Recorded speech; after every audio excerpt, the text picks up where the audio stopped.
Good afternoon and welcome to Fire in the Belly. Today we have myself, Mighty Pete, and we're joined by Patrick Powers. Good afternoon, Patrick.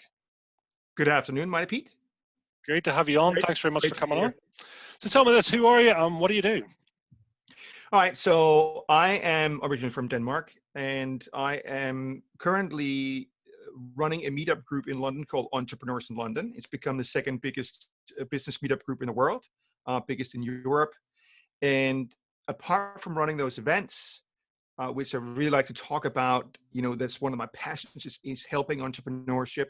But apart from that, I am a marketing expert specializing especially in copywriting. So finding the right words, the headlines, the increasing conversions in sales funnels, teaching people how to deliver a message with power and impact. That's what I do. Well, I like that. That's really, really powerful. So tell me this, what does Fire in the Belly mean to you then? Oh, it's really interesting because lots of people talk about passion, but is it really? I don't know. It's that feeling that just something that you want to create, that you have to do, something that has to get out. It's like the real you that wants to come out. That's what it means for me. Yeah, I think the first time I experienced it was as an entrepreneur was in my late teens, and I remember that my parents, they were absolutely in shock and horror that I wanted to become a self-employed, because they used to, and they were very they survived, but they struggled. So for them to see me go into business, they were really afraid of that, I guess. Um, but for me, I just couldn't not do it. It was a feeling of I had to do something, something I had to accomplish, something. I just had to do something different, right? I hated being in a job doing the same thing over and over and over again. And I couldn't see myself brilliant enough to get an incredible education and get a top position where I could actually really get to express myself. So I thought the only way to do it is to start a business. So that's what I did at 21, and it was absolutely complete disaster. Within 1 year, I lost everything. House went on, foreclosure, and lost my car, and it was a horrible experience. A learning experience though, right? Incredible learning experience. But looking back, I gotta admit that I was really naive.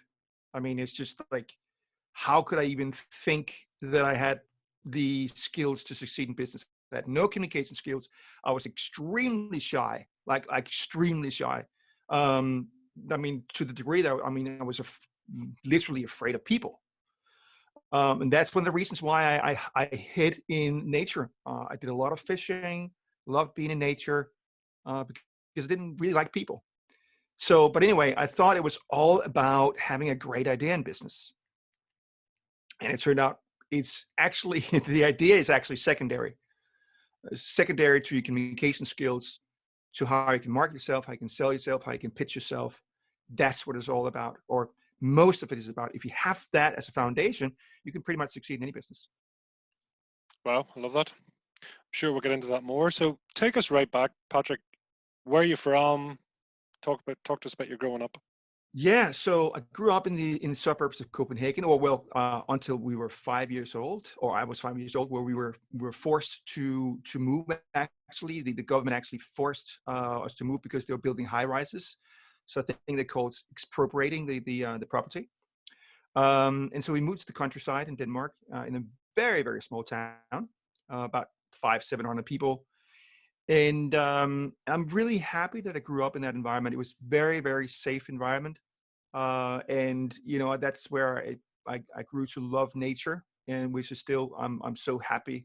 I feel connected with nature in some way that is hard to explain. It's almost like a spiritual experience. So grew up there, but so my parents were not very entrepreneurial. Had a good school education, and in my late teens, I was just like, I want to start a business, and I did. 21, but as I said, it was like within a year, it was over. Well, take us though. So, what was your? Did you have multiple jobs when you were growing up? Did you? Yeah, it's so funny. One of my last clients I was working with, they were just so stunned about. They almost thought that I made stories up to impress them. But I think one of the reasons why I'm a good networker is that because I have tried so many things that it's fairly easy for me to relate to people from different sides of the planet. I've lived in, I think it's 9 different countries. I have had so many careers. Um, I started out really wanted to become a musician and a biologist. So I was a taxi driver for a few years in Denmark, which actually is a really cool job if you just want to have a regular job, because you have quite a lot of freedom as a taxi driver. So I've been a taxi driver. I don't really have any formal education. Which surprised me. My family surprised me even because I was very good in my early years in school. Was quite book smart because I was afraid of people. Kept to myself, either in nature or in the library. So that was kind of the early years, and yeah, I've been in so many different careers. It's almost ridiculous. Wow. So you were saying you're quite book smart. So I mean, how was school for you in the early years Yeah. then? So that was kind of my only advantage because I was very, very overweight as well. So I got bullied quite a lot. Now, today, I don't know if kids get bullied because they're overweight, because there's a lot of them, right? There's a lot of kids that are overweight today, unfortunately. But back then it was very unusual. I think I was the only really chubby kid in class. And so because of that, I just withdrew from people, especially when we reached the teenage years. In the early years, like very early years, I was kind of like a little bit of a hero because I was very smart. I was actually kind of good with humor. People liked me. But then in the teenage years, it changed because suddenly your appearance became very important. And so I got bullied severely. So I hid in nature, as I said, and in the library. I loved learning, and I'm really happy today that I got that passion for learning, because it's something like, how can you not? I mean, how can you expect to actually succeed, be productive, be healthy, happy, if you're not continuing to learn? You just have to. So one of my earliest things that I got into, I think that kind of led me towards being an entrepreneur, was I got fascinated by philosophy. So I started reading a lot about philosophy. That kind of led into reading about psychology, which led me to finding something about sports psychology. And that was the first time I was introduced to the idea that you could practice something in your head and then you could actually produce the same kind of results. I remember specifically about this experience with basketball, where they took 2 groups of people practicing, hitting the hoop in the basketball, and another group where they just imagining themselves do it.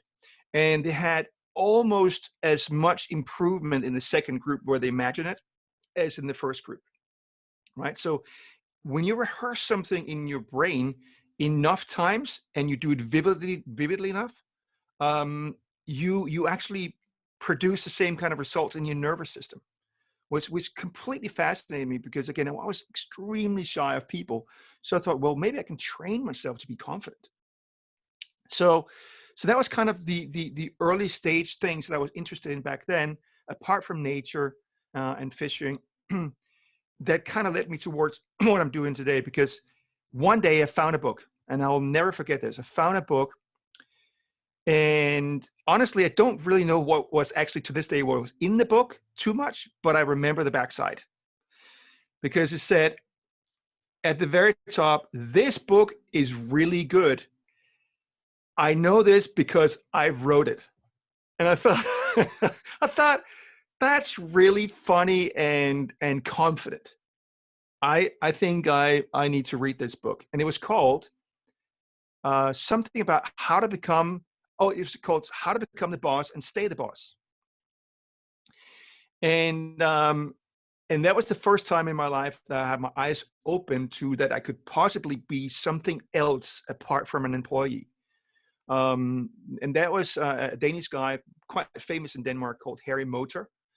He actually started as the blacksmith working for Ford, and working all his way up to become the CEO of Ford Denmark, and then he became the CEO of Volvo Australia, and so he's been big time in Danish business, and he's written multiple books.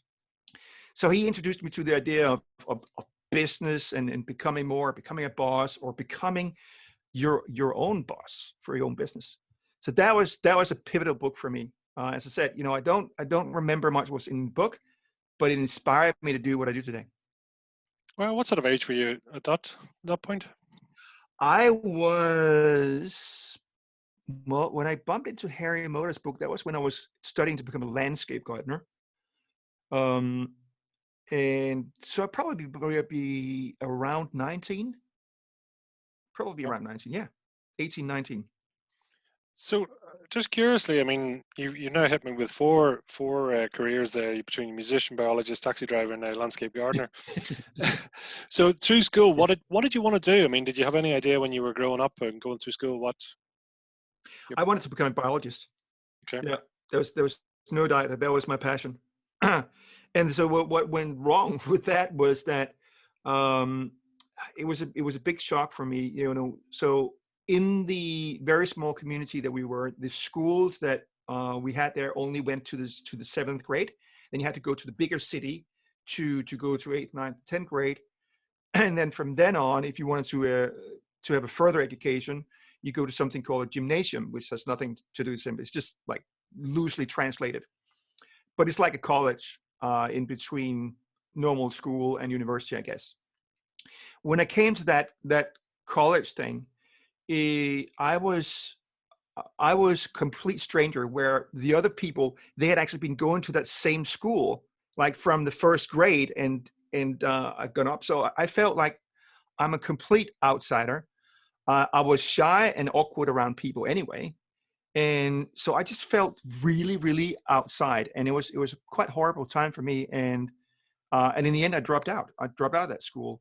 So then I couldn't, didn't have the qualifications to go on to university to become a biologist. Well, just curious about your shyness. Mm. Is that something that because it obviously has come in at quite a young age, and was it connected, do you think, to the bullying, or where does it come from? No, I think, well, I mean, I think the bullying increased it tremendously, but I think because we grew up in a very, very rural area of Denmark, where I didn't have experience in interacting with people. There was no kids around. Like from 0 to 5, um, when I said in the suburbs of Copenhagen, I mean, there was actually outside the suburbs, which now is the suburbs, but back then it was outside. And we were just in a small cluster of houses. It was not even a village. It was just like 3 clusters of houses in the middle of a field. There was no kids around me. So I think it's just lack of practice and lack of actually being engaged with other kids. And then when we moved to that smaller town of 700 people, there was a kindergarten, and I can't remember this, but my mom told me that the first day she took me to the kindergarten, that I was crying and shouting and screaming so loud, like I did not want to have to do anything with the other kids. I was just literally like completely impossible, which was very, very unusual for me. So they decided me not to put me into kindergarten or preschool. And so it's basically my mom took care of me from home. And funny enough, and lots of people are almost like they can't believe this, but from when I was 5 years old, I actually spent quite a lot of time with myself. My mom went out because she had to go out and work, and I didn't want to go into the preschool with the other kids, so I was actually alone by myself for maybe 3 hours a day from 5 years old. Well, it can be a creative time too, I I think suppose. I think uh, it created some independence and self-reliance in a lot of ways. So I think it might have been a good influence. It also might have been a little bit of bad influence, because he obviously is a kid at that age to be that much lonely or alone every single day. that could also have led to some of the issues that I had. Oh, interesting.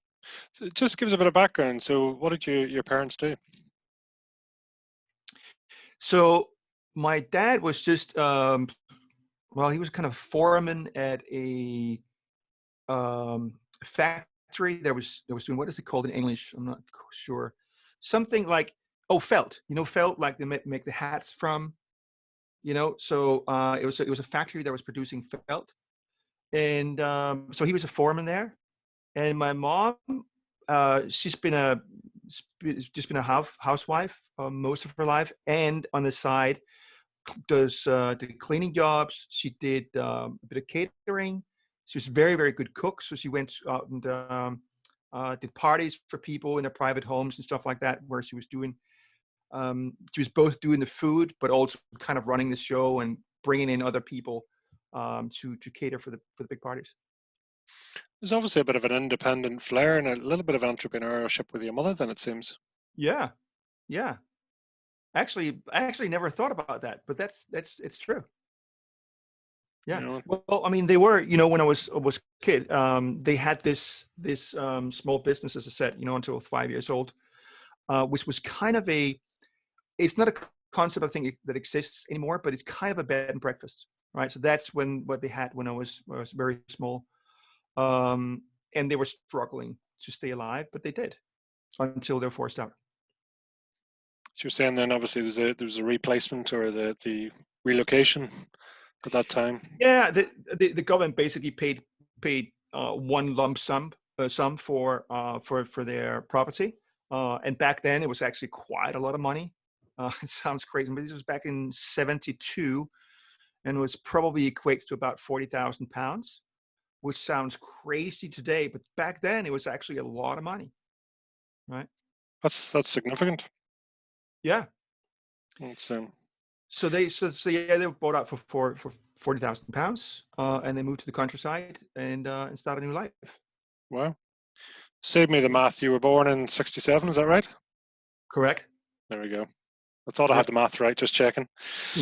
Yep. So cool. So you're 19, you're in studying for landscape gardening, decided that wasn't for you. No, I thought it would, you know, because again, I didn't really like people, and I love nature. So I thought this is a great combination. It doesn't require that much interaction with other people, and I can run around in nature. But it turned out to be, oh, another thing. You know, even at that point, you know, I was starting to get the entrepreneurial bug, and I don't really know where I had it from. But I wanted to become self-employed one day, and I've heard that the field of landscape gardening was booming, and it was literally booming at that point. So I thought, you know, this is great. It combines my love of nature and running around outside with a booming industry where I can start my own business. The the problem was that at that very time, like literally a year later, after I started in as a landscape gardener, the economy changed. There was something, I can't remember what was changed, but it was a crash, like a serious crash, and suddenly the whole building industry collapsed in Denmark. I mean, major collapse, and that obviously affects the landscape gardening with new projects and all that kind of stuff, because um, landscape gardening is more than just running around with, you know, putting plants and taking care of the plants. It's also doing bricklaying, and constructing curbsides and you know, parking lots and all kinds of stuff, right? So suddenly, my first place that I worked, they went out of business. Second place I worked went out of business, and then finally, in the last part of my education, I worked for the government at that point. So they didn't go bankrupt. You either had the kiss of death or just very unlucky. Yeah. So it's interesting. So you were trying hard. You had multiple clients, and you were doing this business, but you just had a bad run. I mean, but what did that teach you? The bad runs. Well, it taught me a very, very important lesson, and that was that you're probably not as smart as you think, and you're not. It's basically not very smart to just go by your own instinct and knowledge. I thought because I was really, really book smart that I was going to be successful in business right away. Um, and then I tried and tried and tried with my own knowledge. But then I figured out, look, I've got to learn from people that are smarter than myself. So that was a big lesson is don't, like, if you hit a snag, figure it out quickly, right? And be real. Be real about where you are. One of the most important traits I see that the successful entrepreneurs have is the ability to actually look themselves in the mirror and be real about where they are, what skills they have that is an asset, but also what are they lacking? What do they miss? I'll give you a good example that literally a few years turned my life around. And my main thing is copywriting, and I'm a really good copywriter and generating leads, but I couldn't close people for any significant services to save my own life. I mean, I was just absolutely horrible at it. And I hated it as well, of course. I mean, I was really, really nervous, and just like in the early years, you're going out and wanting to ask this beautiful girl. That's how I felt almost every single time I was approaching a client or potential client. So it was a horrible experience for me. I just knew if I have to take my business to the next level, I must hire somebody that know the skill of closing, specifically closing. So I hired a coach, and it was an insane amount of money for me at that point. But boy, did it save my business. I mean, literally within 5 weeks, I actually made all the money back that the coaching program costs, and more.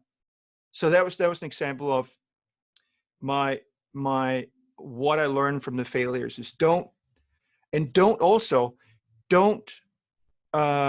yourself back in asking for help. Right? There's actually lots of people. That's, I think, in my later failures, something that I really learned is when you're in a bad situation, in a struggle. Right now, there's lots of people in a bad situation now because of COVID. Don't hold back in asking for help. There's so many people, I guarantee you, that will be willing to help you. And here's the really weird thing, and I've asked this. I realized this a couple of years ago, that there's this weird thing about that we don't like asking for help, yet we love giving help, right? Which is really weird.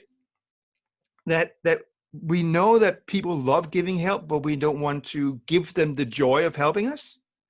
In some ways, it doesn't make any sense, right? So I just want to say, if you're in a tough situation, just reach out. I've been saved multiple times by friends simply because I reached out, and don't expect them to jump out and offer the help, because they may not know what you're going through. Ask for it. Right. Was the asking, and the two things you talked about there, being real about who you are and asking for help, was that connected to your sort of experience at 21, and losing the business then? I think it just came about from desperation and trying different things and being in places where I just didn't know what to do, and then had to do something different, and then just started reaching out to people and asking for help, even though it was incredibly uncomfortable. And then what I found out, I said, wow, first of all, there was lots more people that was in positions to help and willing to help. I mean, it really shocked me. And then I found out that they actually really like it. People like helping other people. So I think it just came out of trial and error and desperation, I guess. And the being real, I think that's something that's kind of innate with me. I've always felt that there's too much fakery, too much BS in the world. We just need to be show the world the real us. If we all did that more, I know we can't be like completely real, and we probably shouldn't reveal everything to the world, right, about us personally. But we need to be more real, I think. And if we all were, I think we would live in a better world. Cool. So then in your early 20s, what did you continue with then after the landscape side? All right. So actually, I didn't start the landscaping business, right? Because at that point, that industry hit a recession. So I started my first business at 21 as, incredibly enough, a it sounds completely weird transition, but it was a holistic practitioner, right? So I was doing sports therapy, massage, neurolinguistic programming, psychotherapy. And how that came about is actually while I was a landscape gardener, I got some problems with my back, and I went to get some massage for it. And I thought, wow, that was incredible. I mean, it was just like an incredible experience for me. So I thought, you know what, that is just wonderful. And I became interested in the whole holistic health field because of my own back problems. And because I was so into it, I thought that would be a great business for me to start. And again, I thought it was about the the idea. I thought, there's a great need for this. This is a wonderful thing. I'm passionate about it. This must be a success from day one. Obviously, I was completely wrong. So what did you do with it? Did you go into a therapist or to an agency, or how did you move forward? So I had I was very lucky to buy a house at that point, and I don't quite understand how that actually came about today, because my credit rating was horrible. So, but I managed anyway, and I opened up my own practice in my basement. And so I was treating sports injuries, and also the psychological side of sports psychology. I was actually coaching one of the Danish football teams, quite big football team at some point, on the mental side, and I was actually also doing the massage a little bit from time to time. Well, so you were obviously you were kept busy, but interestingly, you were always doing serving jobs. So it was always the holistic side, you were dealing with people. Obviously the Yeah. landscaping side, you were dealing with people. Yeah, so I guess, so with landscaping again, at that point when I started to become interested in this psychology and holistic practitionering, and all that kind of stuff, that's when I started, first of all, gain more confidence in myself, but also learn more about the psychology of myself, and other people, and interacting with other people. And I realized I have to push myself to understand how to interact with other people. So, I went into this field in some ways almost to push myself a little bit. There were certainly many things that I did. And that's one of the things I think that's taken me to where I am today, is that I continuously just push myself um, to go outside of my comfort zone. You have no idea how afraid I was of my first talk ever. My first very talk, and it was actually at the landscape gardening school. And it was a horrible experience as it went on, but afterwards I was completely high. I mean, there was like an incredible experience to have gone through that, and then people loved it, and I couldn't believe it. I thought I was so bad, and people absolutely loved it. So that was okay. I think I got a little bit sidetracked there. What was your original question here? I've forgotten already, but I'm just curious. I'm curious about the presentation. What was your style, and talk to us about that. Oh, man, I mean, I'm old, dude. This is too many years ago. I can't remember at all. It's way too long ago. I know that I talked about some aspects of personal development.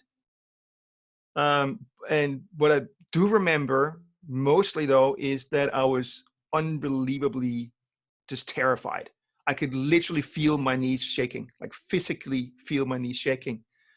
And also, I remember afterwards that a really pretty lady, which I really liked, came up and said that was amazing. And we actually, because of that, I came on her radar, and later we started dating. So that was kind of the beginning where I thought, whoa, this public speaking thing is actually pretty cool. So you got a nice reward then. So you put Yeah, yourself through this pain, but you get a reward at the end. That's great. exactly. Bit of a hero story. You get the girl. I love it. I love it. Yeah, I'm starting to see a little bit of a connection between landscaping and copywriting.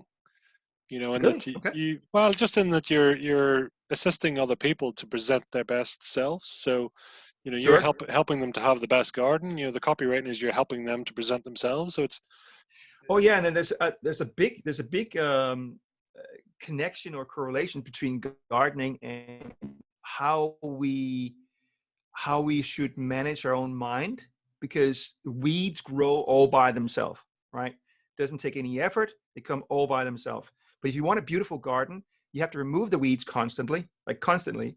You have to take care of your rose garden if that's what you want to build. You know, you have to take away the bugs, you have to water, you have to fertilize, and take care of the plants. Now, with negative thoughts, they will come all by themselves. We don't have to do anything to have negative thoughts. I don't know if that's just completely inherent in the way that we are as humans, or it's because most people are just raised in an environment that is not very positive. I think it's actually a combination. but but for whatever reason, we have to constantly remove the weeds. We have to take out all the bad negative thoughts we have, and we have to fertilize the good ones. We have to nurture the good ones. it's probably perception too. Interesting. I was talking to someone recently, and we're talking about dandelions. I don't know if you know dandelions is the plant. They're Oh yeah, of course. Yeah, yeah. yeah, broadleaf and yellow, and you know, Yeah, beautiful. Yeah. they're lovely to look at, but they're classified as a weed, so we can spray them, kill them, do whatever, dig them out. And then someone else saying, well, you can make dandelion tea, you can do this, it's got different properties and all the rest. So it was interesting then. I loved your correlation between the gardening and the mindset, I think, is because also it's, you know, a thought process can potentially be neutral, but how we choose to perceive it can be positive or negative. Somebody might Yep, love absolutely. a garden full of dandelions. Someone else would be out with a sprayer and getting it killed off as quickly as possible. So, Absolutely. And you did you know, know this? Completely tangential though. Uh, Dandelions may actually save the planet. No, save the human race. Not the planet, but the human race. There is one element of that most people don't realize this. Rubber is incredibly essential to the modern day um, uh, civilization. I mean, literally, like think of it. Airplanes wouldn't be able to, land without rubber. Cars wouldn't be able to drive without rubber. And there's a disease in rubber trees, a virus that could threaten to kill the whole population of rubber trees, right? And they're experimenting with dandelion, the juice or whatever you call it, the sap from dandelions from the roots actually has rubberish properties. So there's big studies being going on there on dandelions. oh well, there you go. Something else I Yep. didn't know about dandelions. They're like Yeah, there we go. that's maybe a new market. Instead of trying to spray them and kill them, you know, sell dandelion seeds. Oh, that's cool. Yeah, I yeah, like it. absolutely. I love it. Love it. So tell me, so you did this presentation. You were, you know, that put you in a different place. Say it again, sorry. So you did the presentation there, and that was a bit of a, you know, put you into a different place. Yeah, absolutely. And from that moment on, I really realized that I needed to consistently push myself out of my comfort zone. And I agreed, made a promise to myself that for every single week I would do one thing, however small, to push myself out of my comfort zone. And the times in my life where I've grown the fastest is when I've decided to do that, even once a day. Like if you could make yourself a promise to do something just a little bit every single day that scares you, it's like guaranteed that you will grow incredibly fast. It's every single time. In fact, now that I'm being reminded of it, now that we talk about this, I think I need to make that commitment to myself, because we will never stop. We can continue to grow, and no matter where you are in life, if you stay the same, you'll get tired of it, you'll grow stale, and you'll be stuck. We constantly need to push ourselves. I need to make that promise to myself. Hmm. There we go. But it's almost like a garden as well. I mean, it needs constantly tended, you know, and there's different seasons. There's, Yeah, you know, it's absolutely. an ongoing You know, thing. The founder of GoDaddy, what's his name? Bob Parsons. He has these 16 rules for success, and one of them is get out and stay out of your comfort zone.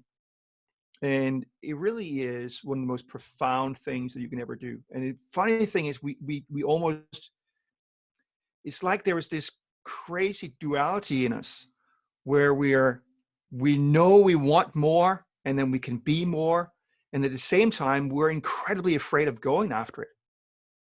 And it's this war we have constantly inside of us, and you choose who wins that war, though. But you have to choose that every single day. It's a battle that will never completely be over, I believe. And by the way, if you really want to read something profound on this subject, anything by Stephen Pressfield, this guy who wrote the War of Art. Sorry, the War of Art. Profound book, and it's about overcoming that inner resistance, the inner demon trying to keep us from what we're supposed to do. Well, I love that. I love the. It's almost like taking a weakness and making it your strength. Yeah, absolutely, and you can that. I mean, I've now taken the former weakness that I used to be incredibly shy and turned it into a strength, because now I can help more people, because I understand what it's like to be in that situation. So it's easier for me to actually help people overcome the fear of public speaking, for example, which is something that I do.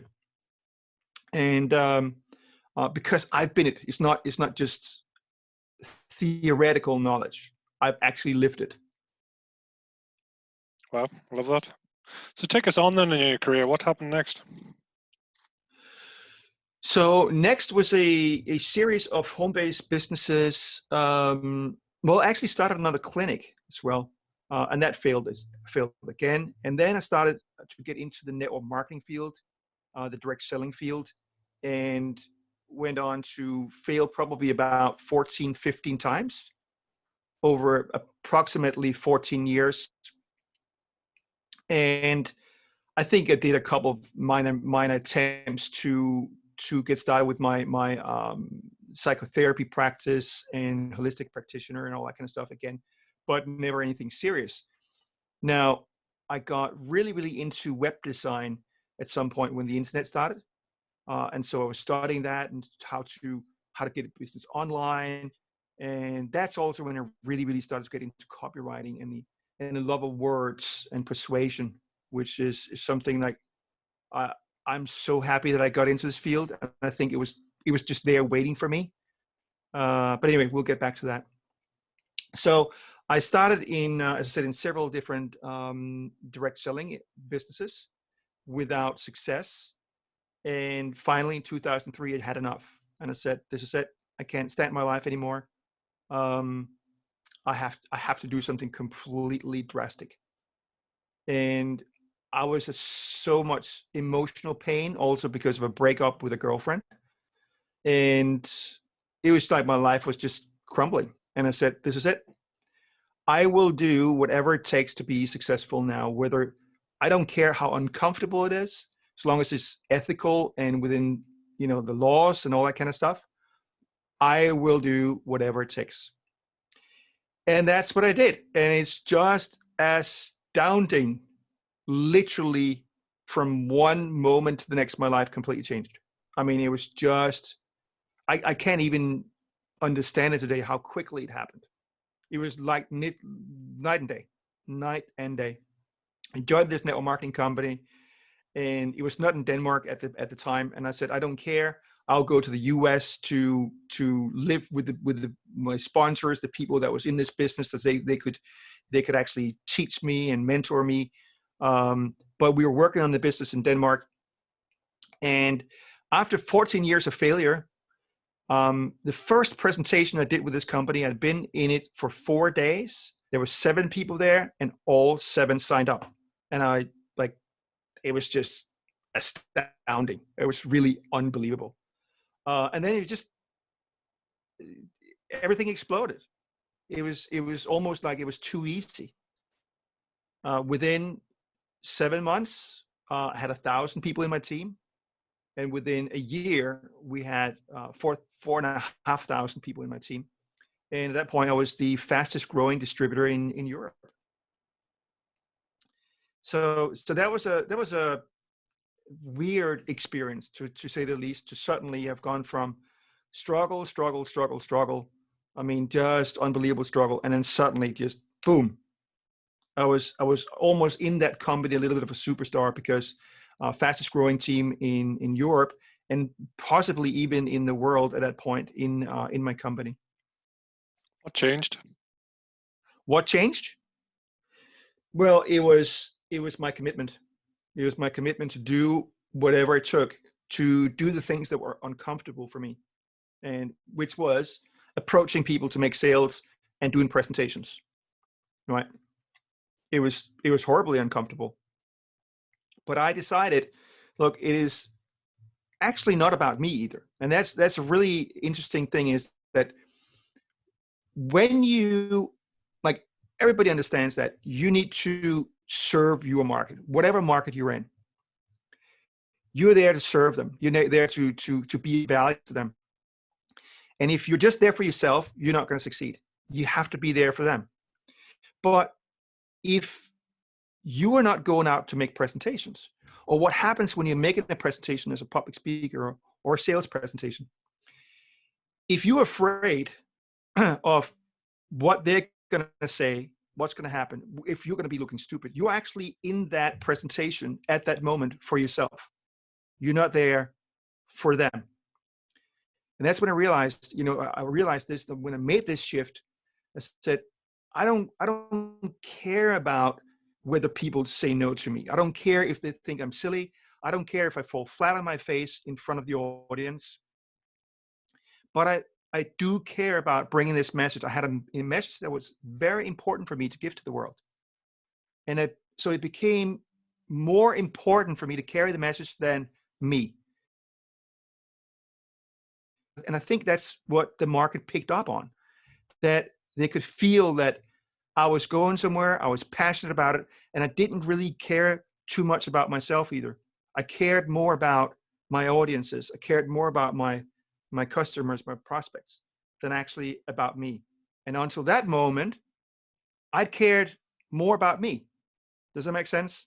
I cared about not being hurt, right? I cared about looking smart in front of an audience. That was what I was caring about. I was afraid of making mistakes. So I was actually protecting myself and not being fully in it for the market. When I did that, then everything changed. Was that a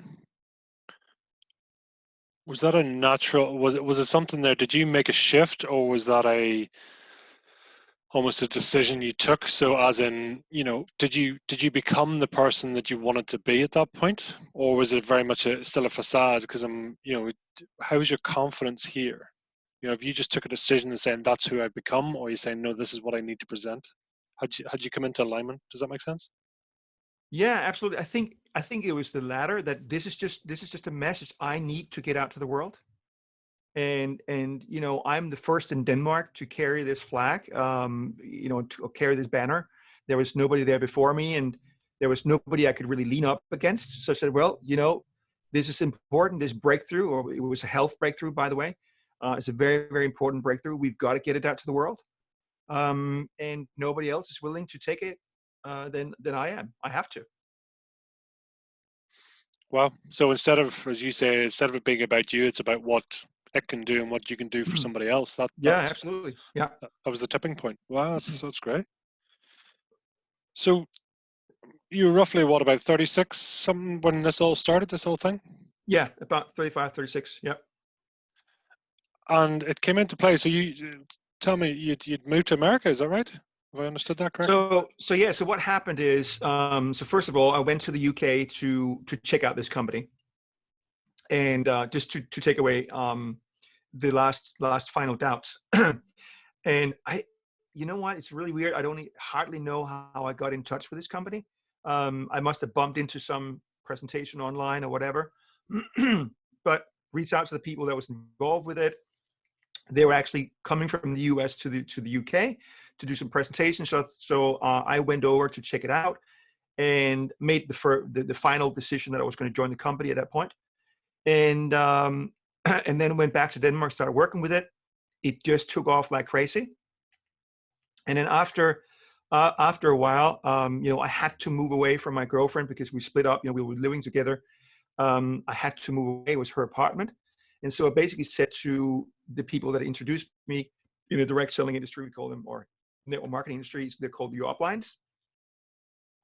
I said to them, I have to move away. I have a little bit of money I can use for a deposit for a new apartment, or I can use it to come over to you and stay with you for 3 months and learn everything I can about this business. And they chose the latter, and I'm so grateful that they did that, because honestly, I don't know where I would be today if I hadn't asked them. There was another example of actually me reaching out because I really, really wanted to do that. And I said to them, look, I'm super committed. You're not going to see anybody as committed to do whatever it takes as me. And just tell me what I need to do, and I'll do it. And they were really happy because actually they'd never had anybody in their team that grew as fast. And I really kind of made them to the next level as well. Well, it almost sounds like it was it's many, many years to become an overnight success almost. Yeah, absolutely. It's just crazy. So within so let's say I started in February. In November of that year, I reached presidential. It was quite high leadership level in that company.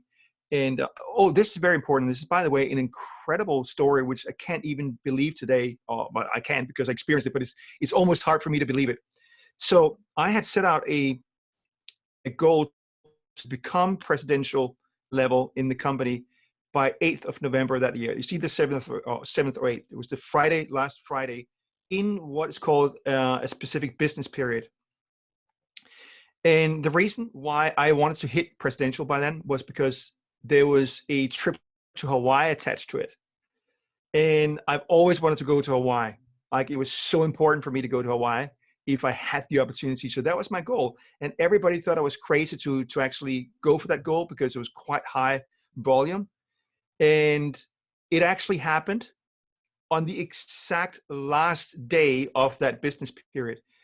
And it was the qualifications in terms of the volume that needs to be sold and everything. I qualified with $24 over the qualification. And I'm almost getting emotional now to think of it. There was just an incredible experience. Like, oh my God, I reached that goal on the exact date that I said, this is the final date that I'm going to hit this goal. So I think that really demonstrated to me the power of a strong why, of a very, very clear goal and a strong why behind it. That is unbelievably important.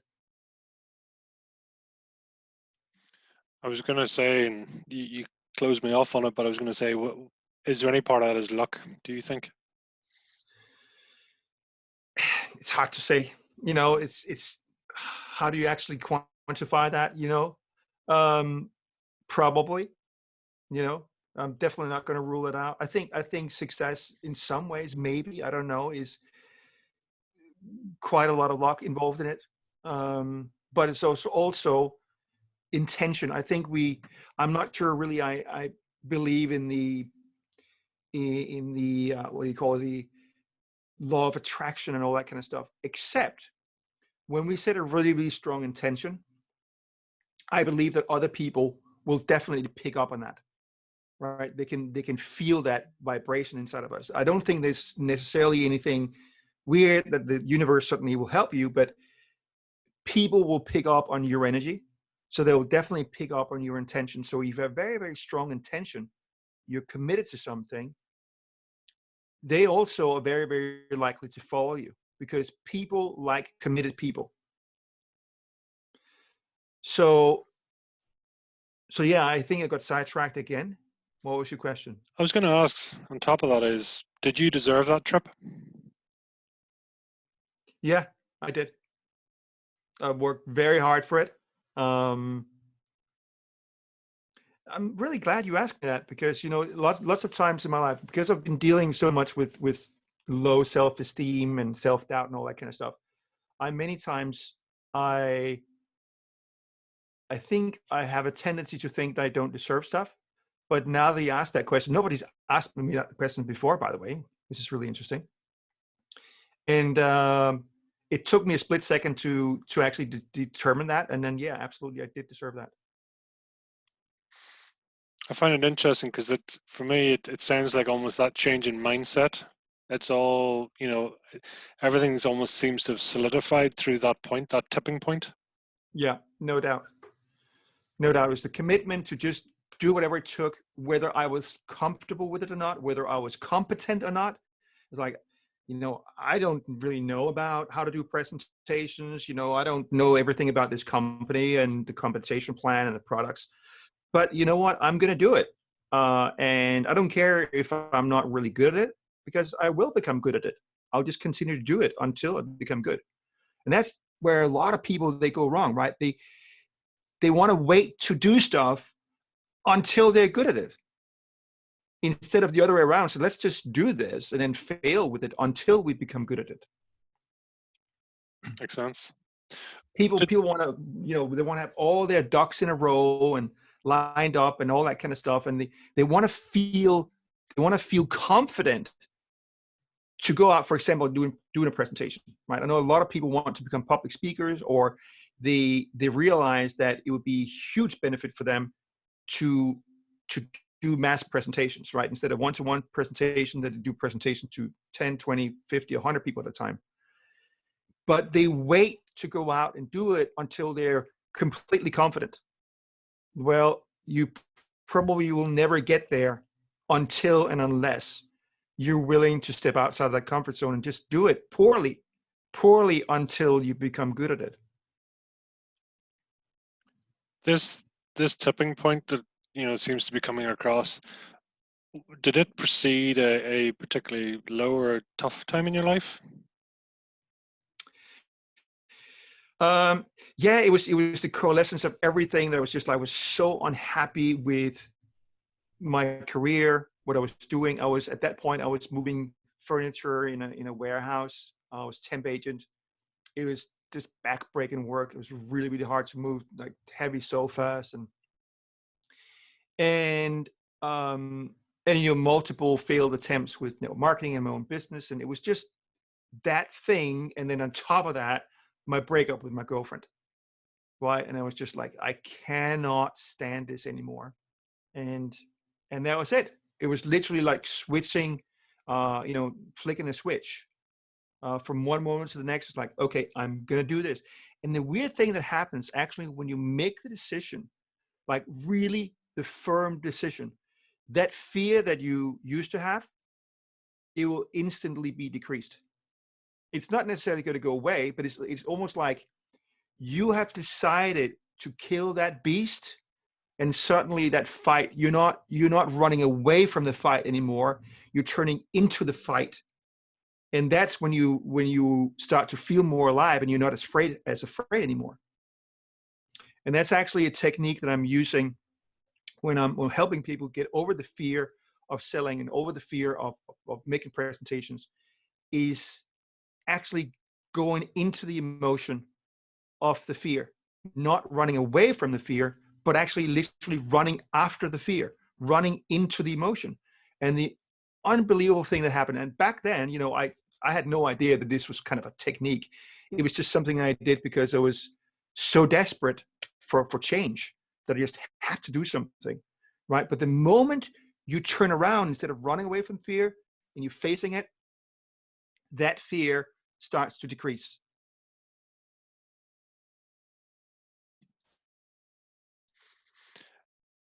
Can you invert or change the polarity of fear?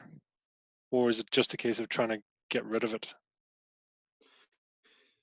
What do you mean by that, actually? I suppose mentally I see fear as a negative energy. Okay. I think it could be a good energy. And here's the thing: is people fear the wrong things. people fear the things that are right in front of them, where they actually should be fearing the things that are 2, 3, 10 years ahead of them. They should be fearing going broke or having a job 10 years from now that they're miserable in, they hate. They should be fearing having a bad health situation. They should be fearing being overweight 5 years from now. So fear can be a good thing, and it should be motivating us to keep in the path that is the best choice for us. But most people, they're so into the emotion of the moment, and I understand this. This is how we are constructed by default. That we put more emphasis on what's right in front of us. But what's right in front of us, if you're led by the emotion of the moment, it'll destroy you.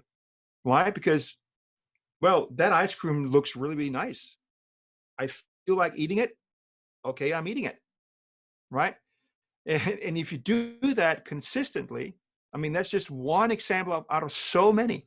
Like, oh, do I feel like making a sales call today? No, I'm not really in the mood for it, so I don't do it. Right? So that's an example of fears that is stopping us. We're stopping us from doing something in the now, where we should be looking at the long-term thing. What will happen if I eat that ice cream? What will happen if I smoke? What will happen if I don't work out? Right? But most people don't think about that because it's tomorrow. That's what we should be fearing. We should be fearing tomorrow, not the things of today. Well, I love that. Out of interest, I mean, that's, I'm just curious about this tipping point. Yeah. Did that come down to a certain time or day or event?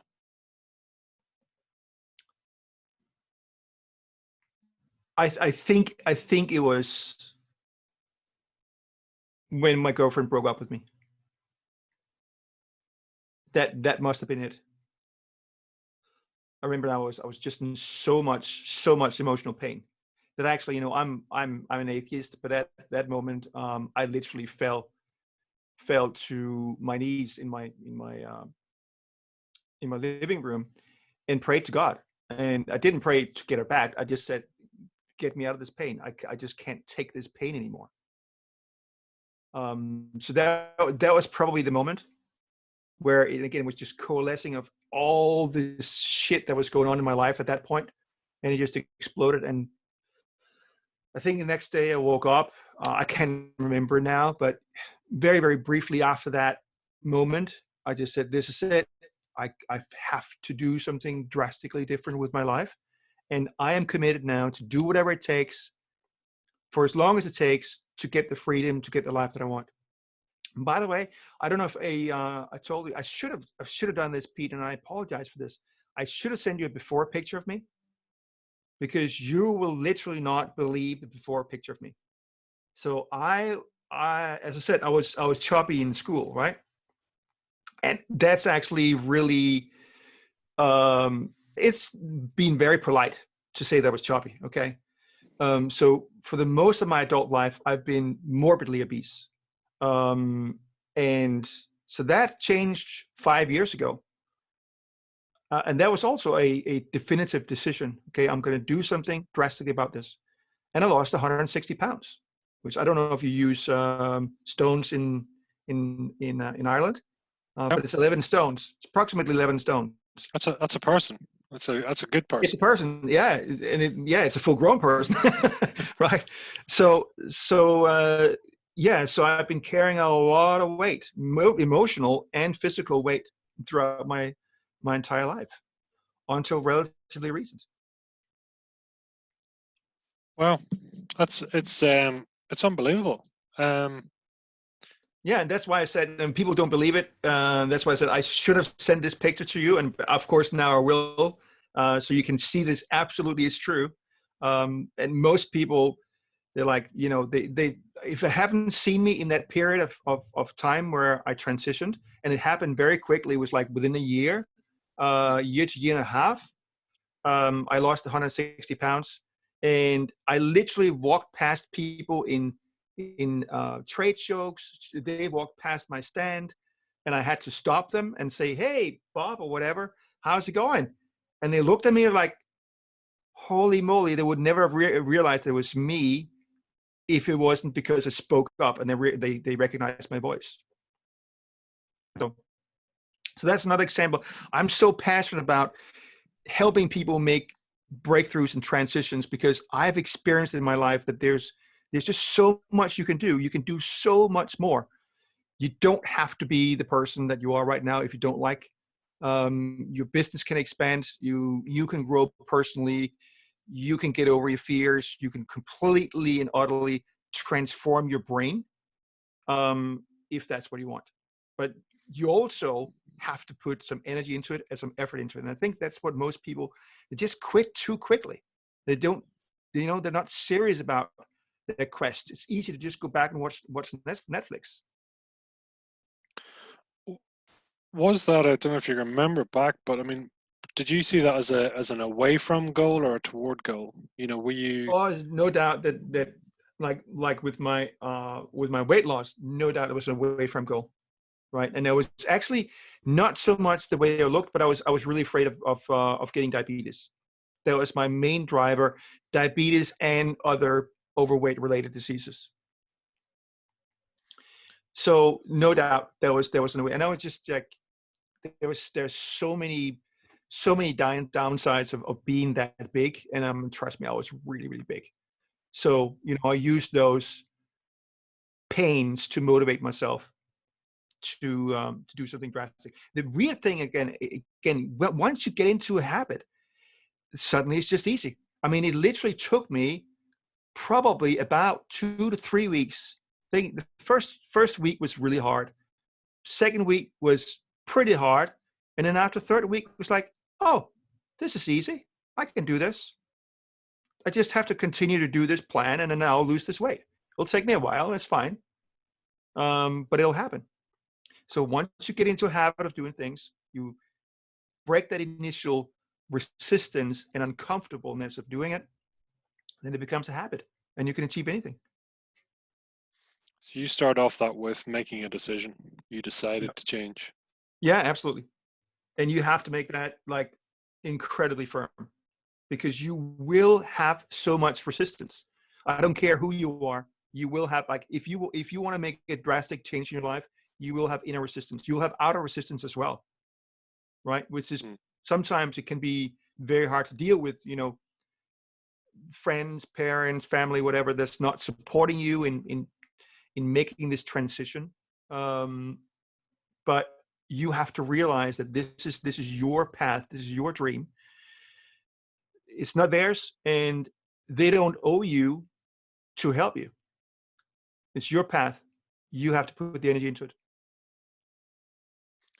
Can you describe to us, the feeling or the inner self-talk before and after this decision? Um, it's now I'm so different today, in the way that I think today is so different. It's kind of hard to remember how I was actually thinking back then.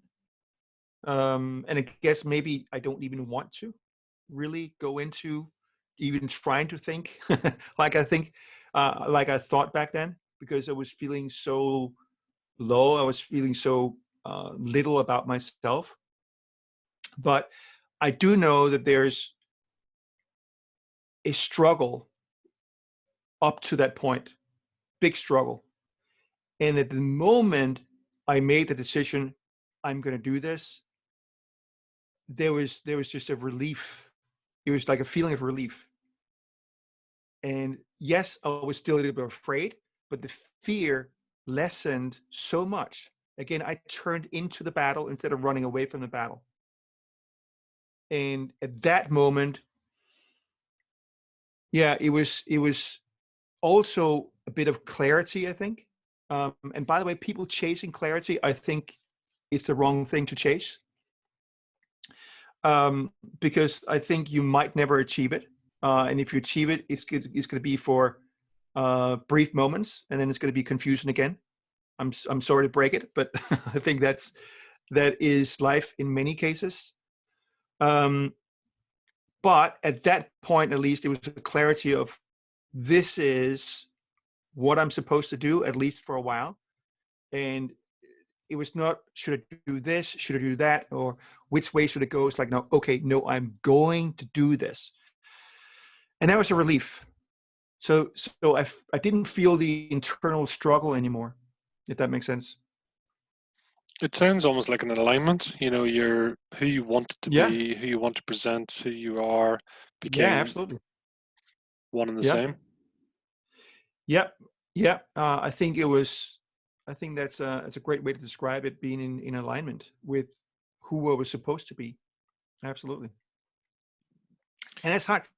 Again, another thing that people, I think, they're kind of missing the point a little bit of life, and they're trying to be safe, right? They're trying to make the safe bet. So they take all kinds of psychological tests to find out which type of business should I start, which type of business would be good for me, and you know what, or professional, whatever it is.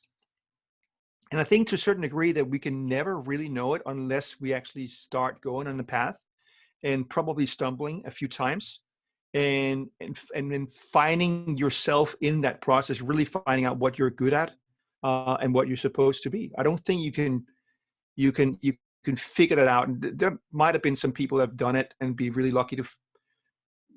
In Denmark, we have this expression called being on the right shelf in life. And I've met a couple of people that was literally like from childhood, they were on the right shelf. Met a German guy who knew when he was 4 years old that he was going to be an industrial designer. 4 years old. And he did, and he became an industrial designer, and he loved it, and he became very, very successful at it. But that is just so rare. And I think people are chasing that kind of thing. They've heard about people like that, and they're chasing that clarity. And I think that is greatly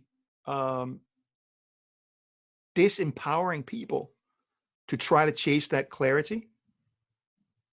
You just need to go out and try to do something. And then you will probably, or maybe you'll find that clarity. You'll find what you're supposed to do on that path. So it's almost like clarity comes through momentum and action. Yeah, absolutely. Oh yeah, absolutely. I'm big proponent of massive action, which is something that I've heard and then continue to listen to it, because I think we have to be reminded many times that Tony Robbins says this, and I listen to it all the time. Massive action, massive action. Whenever you're in a bind, just take massive action, and you'll almost certainly get to the next level. And that's what I did back when in my beginning days with my network marketing company. I just took massive action. I organized sprints, by the way, in my team. Like we kind of coordinated massive action in teams. So we were working together and taking massive action, which helped motivate everyone. And but once you start a massive action, you're in momentum, and it just kind of, it's much easier to create incredible results when you take massive action. You make that decision to just go for it. Then I found many times in my life that miracles just happen. It's amazing. It's interesting, almost the shedding of the weight, and the more action you take, the more things you leave behind, the more weight you lose. The whole, it's the momentum building. Yeah, absolutely. And I don't really know why I was so overweight. I've been thinking a lot about it lately, actually, because now I've kept the weight off for 4 or 5 years, and it's easy for me. Like I practically never have to really think about it. Actually, the other day I was putting on a shirt and I think, you know what? I think I've become a little bit too big lately. So, just eat twice a day instead of 3 times a day. I mean, that's literally what I do. Like when I see, oh, okay, I've added a couple pounds, then I just skip breakfast, and it's easy. And today, and I know it sounds maybe a little bit arrogant, but it's almost like, and I understand, I used to be that, but it's almost like I don't even understand why there's overweight people in the world. Because for me now, it's become so easy. And it's not saying it in an arrogant way. I'm saying it to demonstrate how incredible your mind actually can change to something that you used to think was so hard is now so easy. It's now so easy for you that it's almost hard to, if not impossible, to relate to how hard it used to be. Honestly, I don't know now. Now that it's become so easy for me to lose weight. But like, why would it such a problem? I have no clue. The irony is great. I mean, the more you lose weight, the more energy you have, right? Yeah, absolutely. And then the more energy you have, you use, then the easier it becomes to lose weight. Love it. Yeah. So, you're in the network marketing business and you were building up. So what was happening? Tell us. So I was really immature as a person, I think. And I guess it was also because I still had, even though, now I was in stages around the world and I was doing presentations to hundreds of people and sometimes thousands. And I was feeling okay about it. I was feeling good about it, especially the public speaking stuff. But I was still afraid of approaching people and building a business. And because of that, I became lazy. I became really lazy because money was flowing in now. Money was not a problem. I was getting plenty of residual income to pretty much live anywhere in the world I wanted to. And I moved to St. Lucia for a while in the Caribbean. Moved to Spain, Dominican Republic, just traveled the world and having fun. But I became, and this is a great, great lesson, and one of the greatest lessons of my life. And if there's one thing I wish I could do over that, that would be it, is I became complacent and I became overconfident. And just stop pushing myself out of my comfort zone. Pushing myself out of my comfort zone was literally what was the key to my success in the first place. And then I stopped doing it, and my business was doing okay, but it wasn't growing. And then I got out of the rhythm of doing the business because I was living a great life. It just became complacent. And that was also because I still had fear inside of me of approaching people. So what happened is I became tired of that business because now suddenly I feel like I'm on a treadmill and I want to do something dramatically different. So I sold it. And honestly, that is one of the biggest mistakes I've ever done in my life. Like, one, to become complacent, and number two, to sell that business.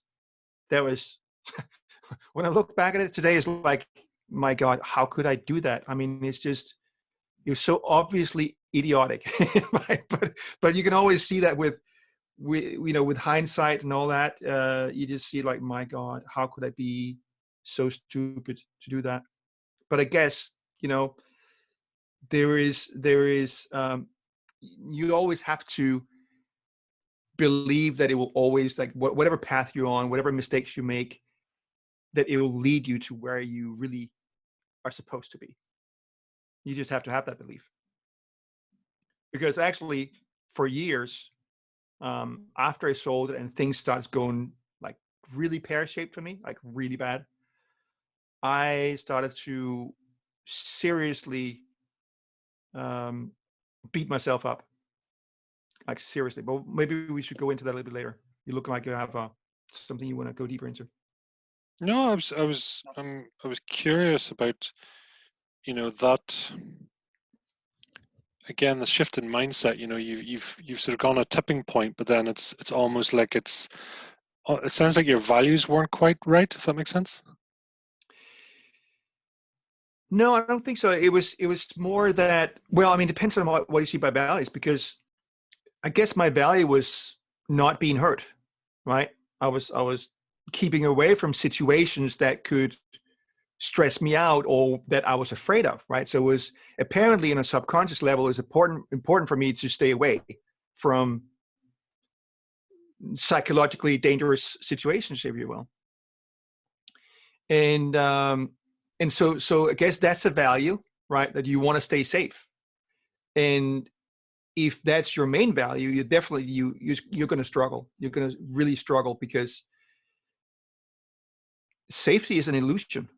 There is no safety. And the more you try to cling on to being safe, the less results you're going to get in life. And again, you're going to be safe now, but you're going to be miserable in 2 years or 5 or 10 years, right? So again, the long-term perspective is so unbelievably important. And people are stuck in the now. They want what is right in front of them, and they want to avoid what they don't like right in front of them, right?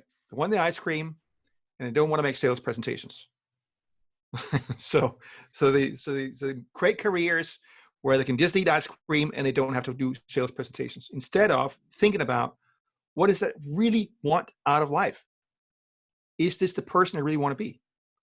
And then to just push yourself consistently outside of your comfort zone every single day, or if not every single day, at least every single week.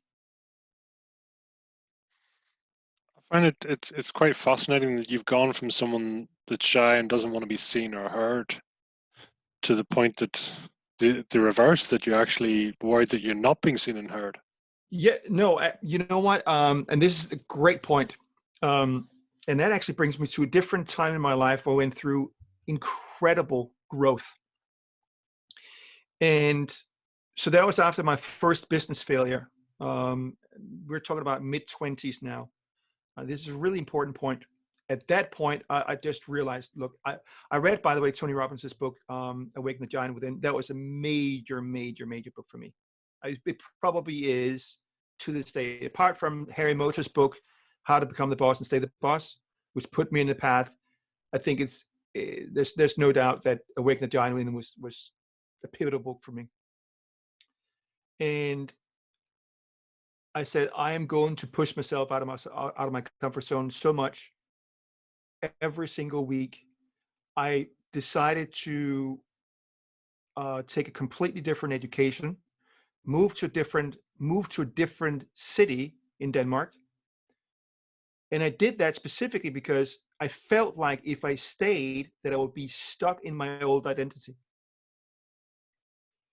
So it was very, very well orchestrated, if you will. And I moved to this much smaller town in Jutland. And I was much older than, I think I was the oldest person in that class. And I'd been in business, you know, all the other guys were just like straight out of college or whatever. And so I was an outsider. I was from a different area of Denmark, which they typically didn't like people from Copenhagen.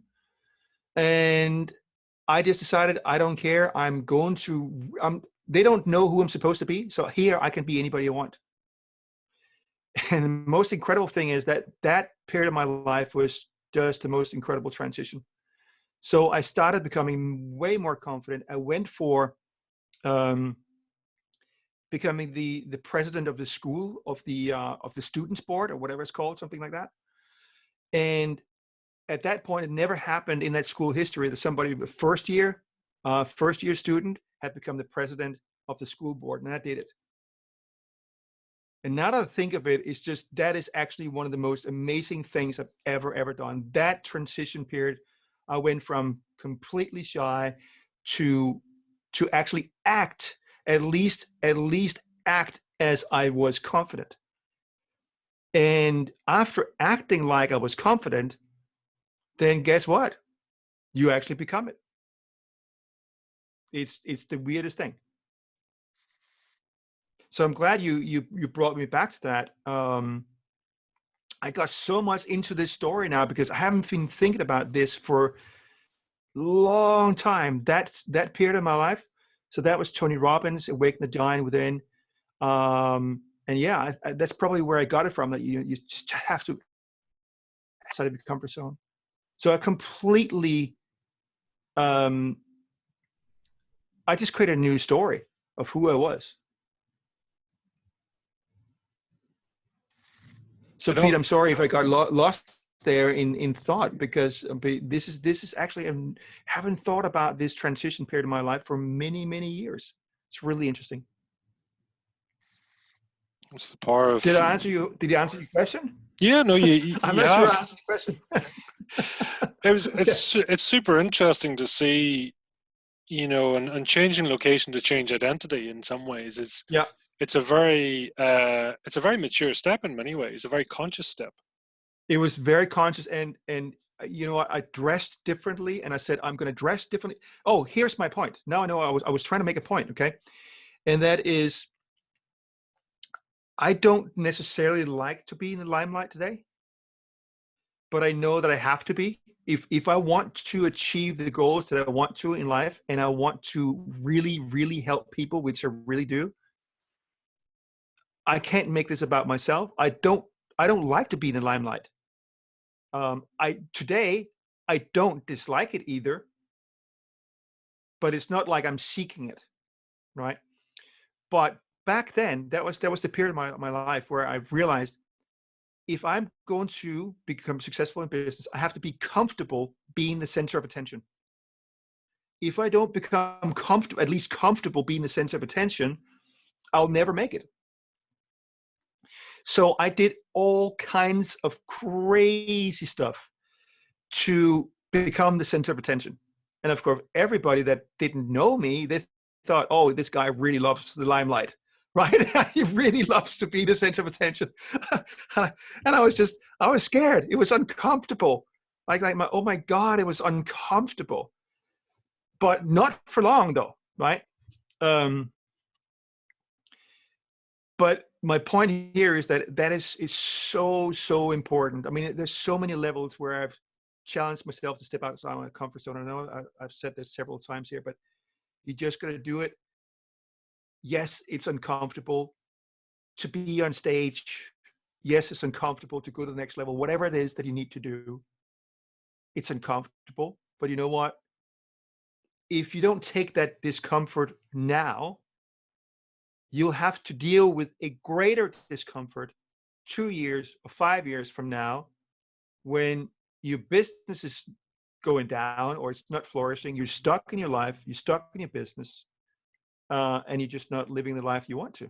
So either you take the discomfort now, push yourself out of your comfort zone, or you'll deal with some kind of trouble down the road.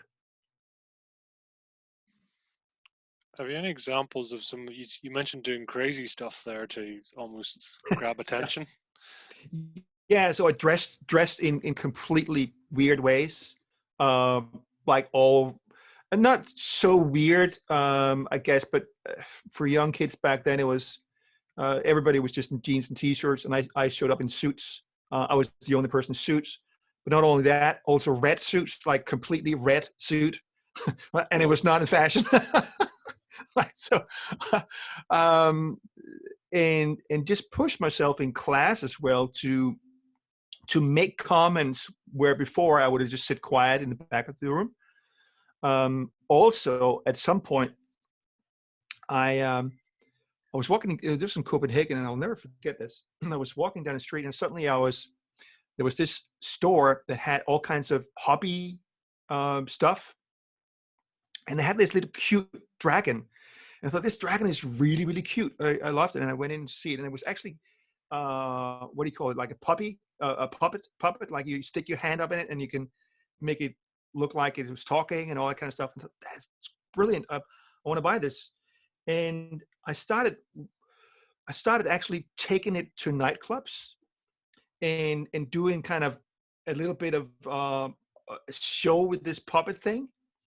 And again, I was incredibly uncomfortable around women, but I used this cute dragon puppet to get attention of women and to interact with them.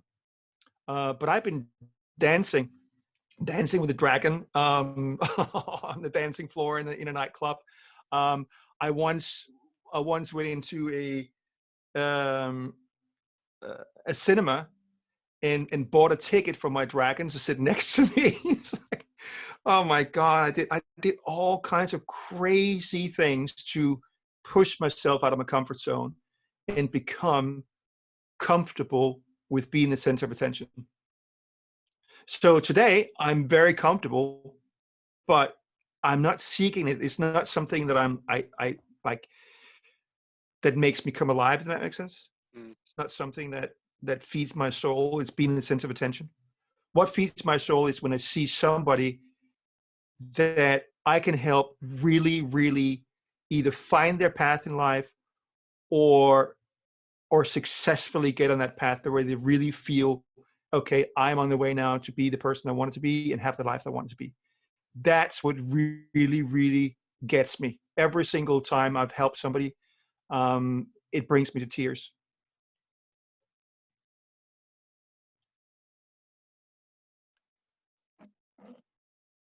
How do you feel about that time now, looking back? That time in school, um, really grateful, like really, really grateful, and um, grateful to my girlfriend at that point as well, because I mean, it must have been completely impossible. I mean, with all my crazy dreams and all the stuff I did, but really, really grateful. And I'm just thinking, like, what I this just crazy amounts of outside comfort zone pushing, if that's an expression. Um, and yeah, now and again, I haven't been thinking about this period of my life for a long time, and now I'm just starting to see, like, oh my god, I actually I did so many things right at that point. Yeah, so it's just really interesting, and just gratefulness for that period.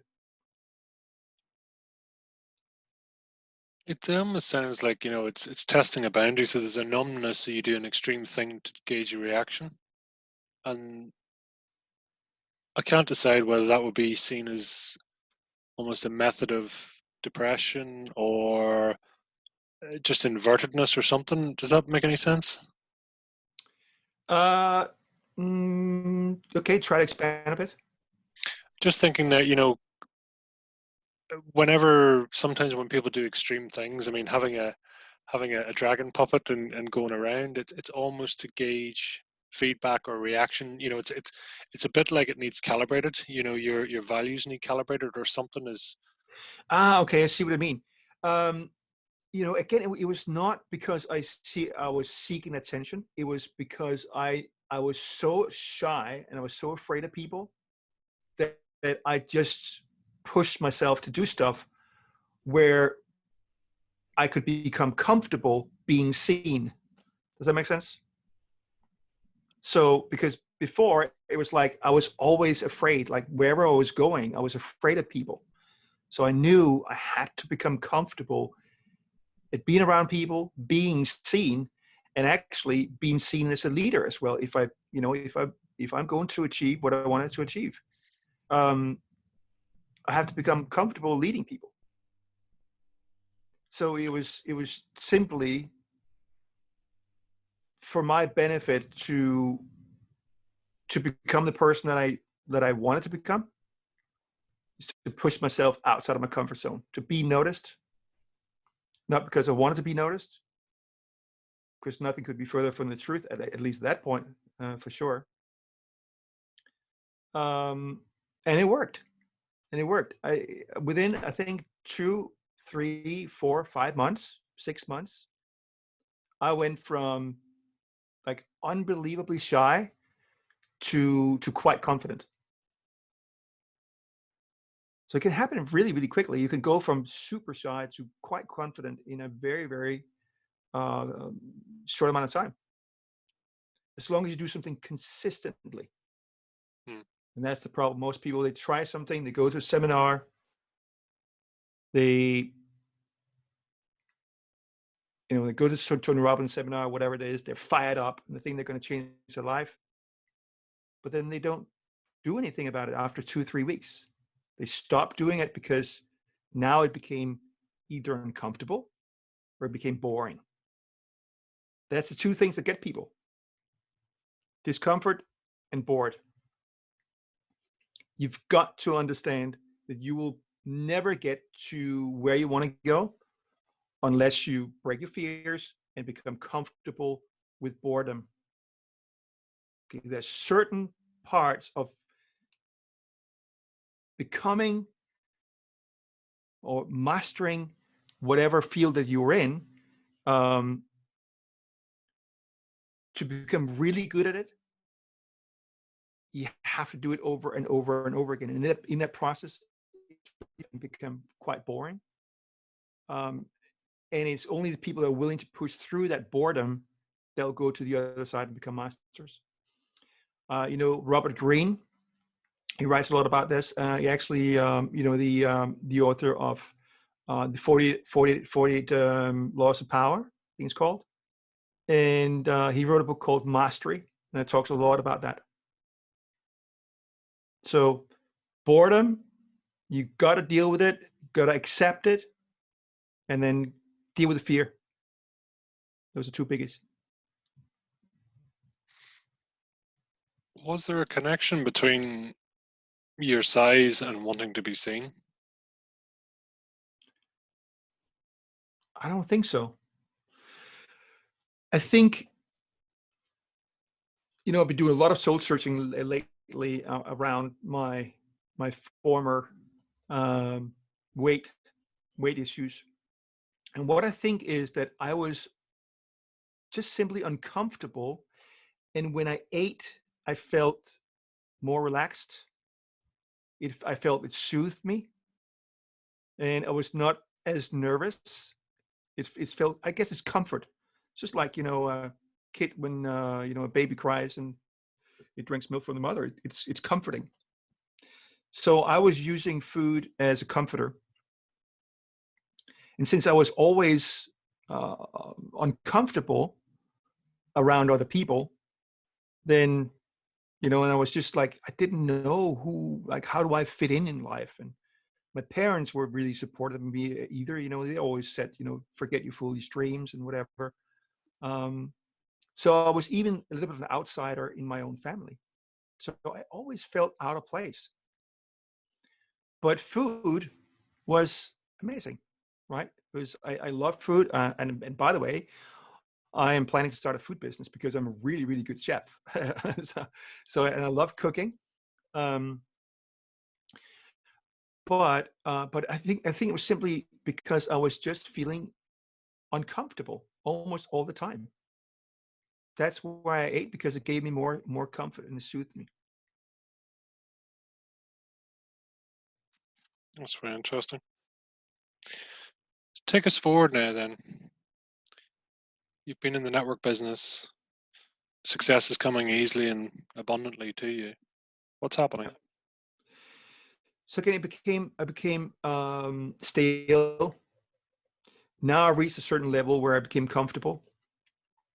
And I think I also became a bit entitled, because like suddenly it was just this phenomenon, and everybody, I won awards, and everywhere I traveled in the world, people came and picked me up in airports, and they never let me pay for my own food. Like everybody was just so generous, and everybody was thanking me for all the impact I made on their life and all that kind of stuff. So I became complacent and entitled and overconfident. And that was definitely my downfall. And what's weird, because one of my mentors taught me very early on. He was talking, he was teaching me a concept called the first time successful. And so the first time successful, they always do stupid stuff, and they spend their money on stupid stuff because basically they have a belief that this is going to continue forever. Right? They literally, and I've heard this so many times. And the crazy thing, here's Pete, this is really interesting. I'd heard that, and yet I didn't think that it would apply to me. Right? It was the craziest thing. You're in the middle of it, and no, I'm better than that. Right? So I felt this is just going to last forever, and I don't really have to do much. I've reached this level now, I can relax. I worked hard. I can scale back. I deserve this. You know, you start to convince yourself more and more why you deserve it. And well, that's what I did at least. And then as that happened, then I start to work less and less. And therefore my business was going around in circles. And then I fell out of love with it. It was, you know, it became boring. And that's why I said, like, the first time I was not mature, right? I had not accepted that there's certain things in life that you have to do over and over again. It might be boring. It might not be total exhilaration every single day. And by the way, there's a book I highly, highly recommend people reading this. What's it called now? The Subtle Art of Not Giving a Fuck. Have you read that? No, you haven't read it? Oh my God. I have the book. I haven't read it. Oh my God, Pete. It is such an incredible book. I mean, literally, I mean, and it is deeper shit. I mean, honestly, it's just on a completely different level. I'm actually almost getting goosebumps now. I need to go back and read that book because that is a book you can probably read every second year of your life for the rest of your life, and you will get something out of it. It's that deep. It's not just, it sounds glib. Yeah, you know, don't give a fuck and just go for it or whatever. It's much, much, much, much deeper than that. So if there was a couple books I can recommend people to read, that would be definitely on my top 5 all time.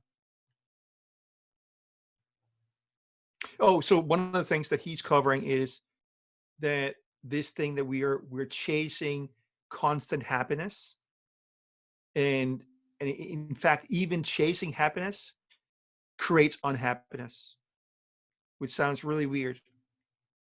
But it's actually, the more you accept almost that the life is shit, the happier you'll be. It's really, really weird.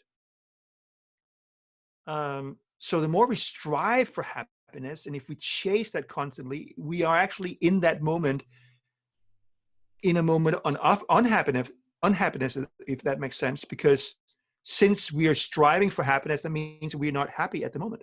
So we're striving for something where we are not. So by the moment you turn around and say, you know what, yes, it's going to be tough. Yes, it's going to be it's going to be scary, and I'm going to fall flat on my face. I'm going to fail, and some days will be dreadful, and some days will be boring. It's going to be boring to do this stuff over and over again. The more you accept that, the more enjoyable it's going to be. And it's not necessarily, again, going to be enjoyable every single moment. And again, you should not strive for that. Strive for doing whatever needs to get done to get to wherever you need to go and make the difference that you want to make.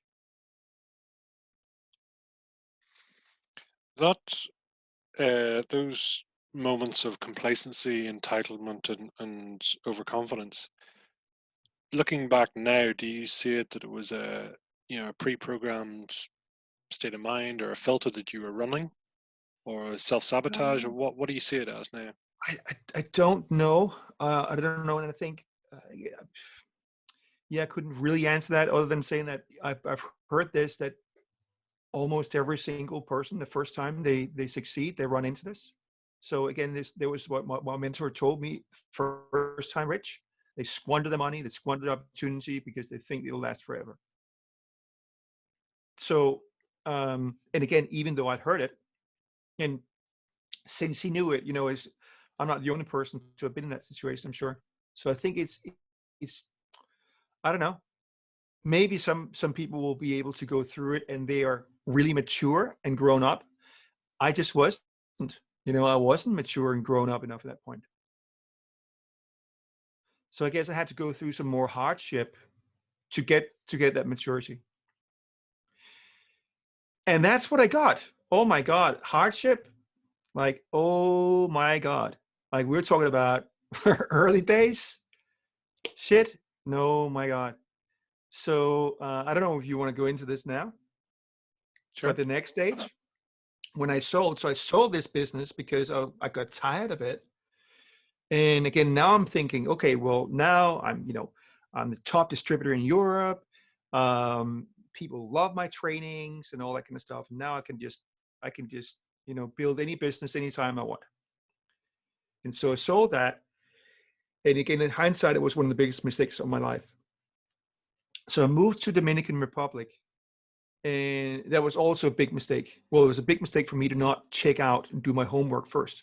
I lived in St. Lucia, and St. Lucia is a beautiful paradise in the Caribbean, absolutely amazing. I lived there for 5 months, and very safe country, very low poverty rate. You practically never see any like really poor people. Uh, Infrastructure is good. Power grid is good. And it's only a country of 170,000 people. And then I'm moving to Dominican Republic, and it's a country of what, 4 million, 3.5, 4 million, or something like that. And I'm thinking, well, because it's a much bigger country, it must be way better developed. That was one of the biggest mistakes I've ever made in my life. Not checking out how is the infrastructure, right? So the power went several times a day. And the internet speeds were like unbelievably slow. You have no idea how many hoops I have to go through to actually get high internet speeds or even, high enough that we could do webinars. So that was a big problem. And then also, even though the backup generator would kick in after a split second, if the power went, that was enough that the internet went down, just that split second. The modems went down, and it would take a couple of minutes before I'm on the internet again. So imagine, I'm there in this beautiful paradise. I mean, and it was just stunning. I was living in a waterfront property with the most stunning view you can imagine. I literally from the ground. I was a swimming pool. I had dolphins leaping out of the ocean just right in front of my cliffs. It was just unbelievable. My God. I'm there in this beautiful, beautiful paradise, and I'm realizing, oh my God, I made one of the biggest mistakes of my life because infrastructure is just not there. Because if I had built let's say I put 200-300 people in a webinar, and I put money into that, put effort and time into that, and then when I'm getting towards the close, and then boom, the internet goes. Boom, there's that money that's just flying away out the window. Right, goodbye, goodbye money. Right, so I realized after about a month there, 2 months, my God, this is bad. I can't run a business here. I plan to run a business based on getting lots of my clients through webinars and also delivering my trainings through webinars. So that was horrible, horrible, horrible. But it was to become more horrible yet. Okay, so I was basically completely running out of money. I had to have a friend send me the money for a ticket back to England. The reason why I came back to England and not Denmark at that point, because I think most people would, like when they lost everything. Oh, and by the way, the money I got from selling my business, what happened was that, first of all, I invested in some stuff that went belly up, and also some of my friends became magicians. We call it jokingly, because I lent them quite large sums of money, and they did a disappearing act. Boom, never saw them again. Right. So, and because I invested some of the money in scams, and then because the way that I sold my business, I only got a relatively, an okay chunk of money up front, but I was going to get 20% of what that business generated for 5 years. And the people that took it over ran it into the ground. So suddenly there was 20% of almost nothing at that point. Right. So I was investing my money in stuff that was either just going belly up or scams, giving money away to friends that ran away. And then at the same time, the income that I had relied on for 5 years was suddenly not there. Luckily, I left a little bit of money behind me in a safety deposit box in Kensington. right? £2,500 in a safe deposit box in Kensington. So at the moment, I arrived on Christmas morning, 2009, in London, and that was the coldest Christmas.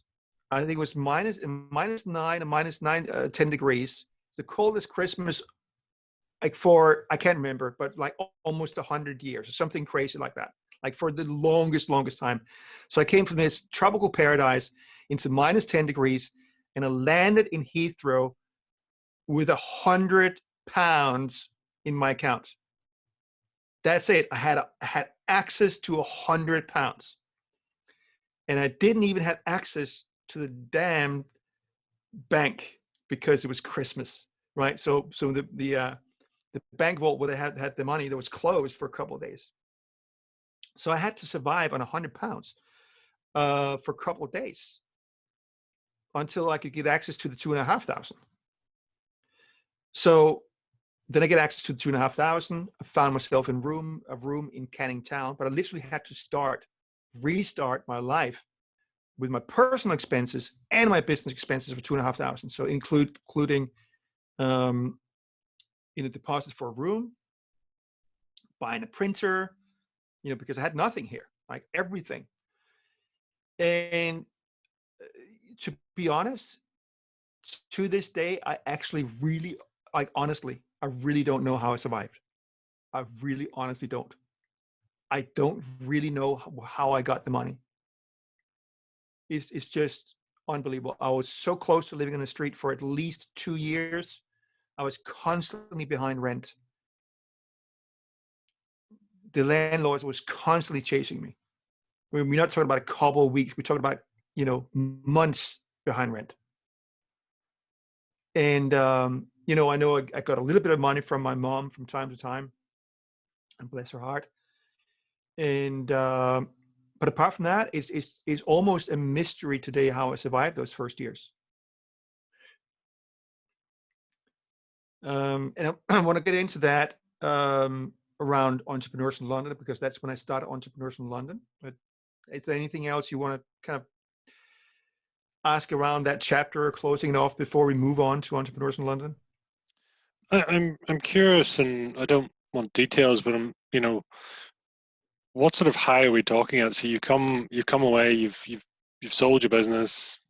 There's sort of a percentage of turnover, etc., profits coming in. But what have you gone from and to? Because I mean, that's a hell of a drop, it sounds.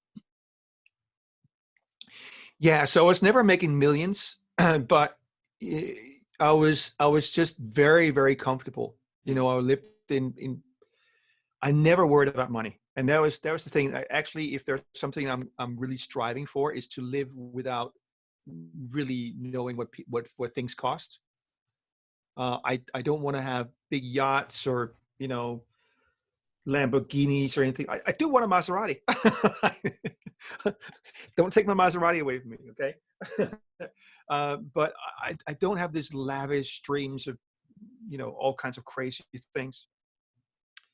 I just want peace of mind and knowing that the bills are paid for the next 2-3 years, so I can concentrate on actually really contributing and doing what I find fun and rewarding, and just express myself and help people.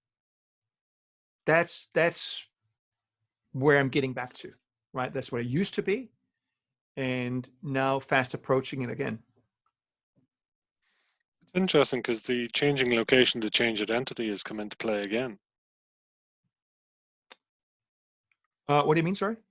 Well, just you're moving back to London. Your stop point being London. Yeah. Yeah, and I keep coming back to it, and I always say I'm not really. I don't think this is it for me. I mean, I don't like the climate. It reminds me too much of Denmark. It's too cold. I lived for I was very, very lucky about 5 years ago, and there was a point, by the way, where I lost all the weight when I moved to Australia for 6 months.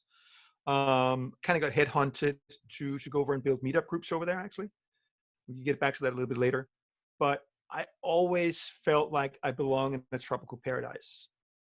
So But I'm kind of growing fond of London now, because now I have so many friends and great connections. London's been fantastic to me, business wise and personally as well. So there's no doubt that London will always have a big place in my heart, and I will probably come back here many times. But I think I am off to Australia from next winter. The ideal would be for me to live in Vancouver Island, Canada, over the summer, and then Australia over the winter. That's the dream. Look, Vancouver Island, by the way, oh my God, it's such a paradise. If you really love nature, you got to experience that part of the world. It is just so stunning. wow, sounds beautiful. Mm. Where at the start you talked about fishing in nature. Do you still fish? I do from time to time, not nearly enough. But I think it's also because the part of the river I live nearby here, it's not that good fishing. So I get a little bit bored with it if there's not something that happens at least from time to time. I mean, part of being of the allure of fishing is also being in nature, but you need to see a little bit of action from time to time as well. And I'm just not seeing that. So not nearly enough.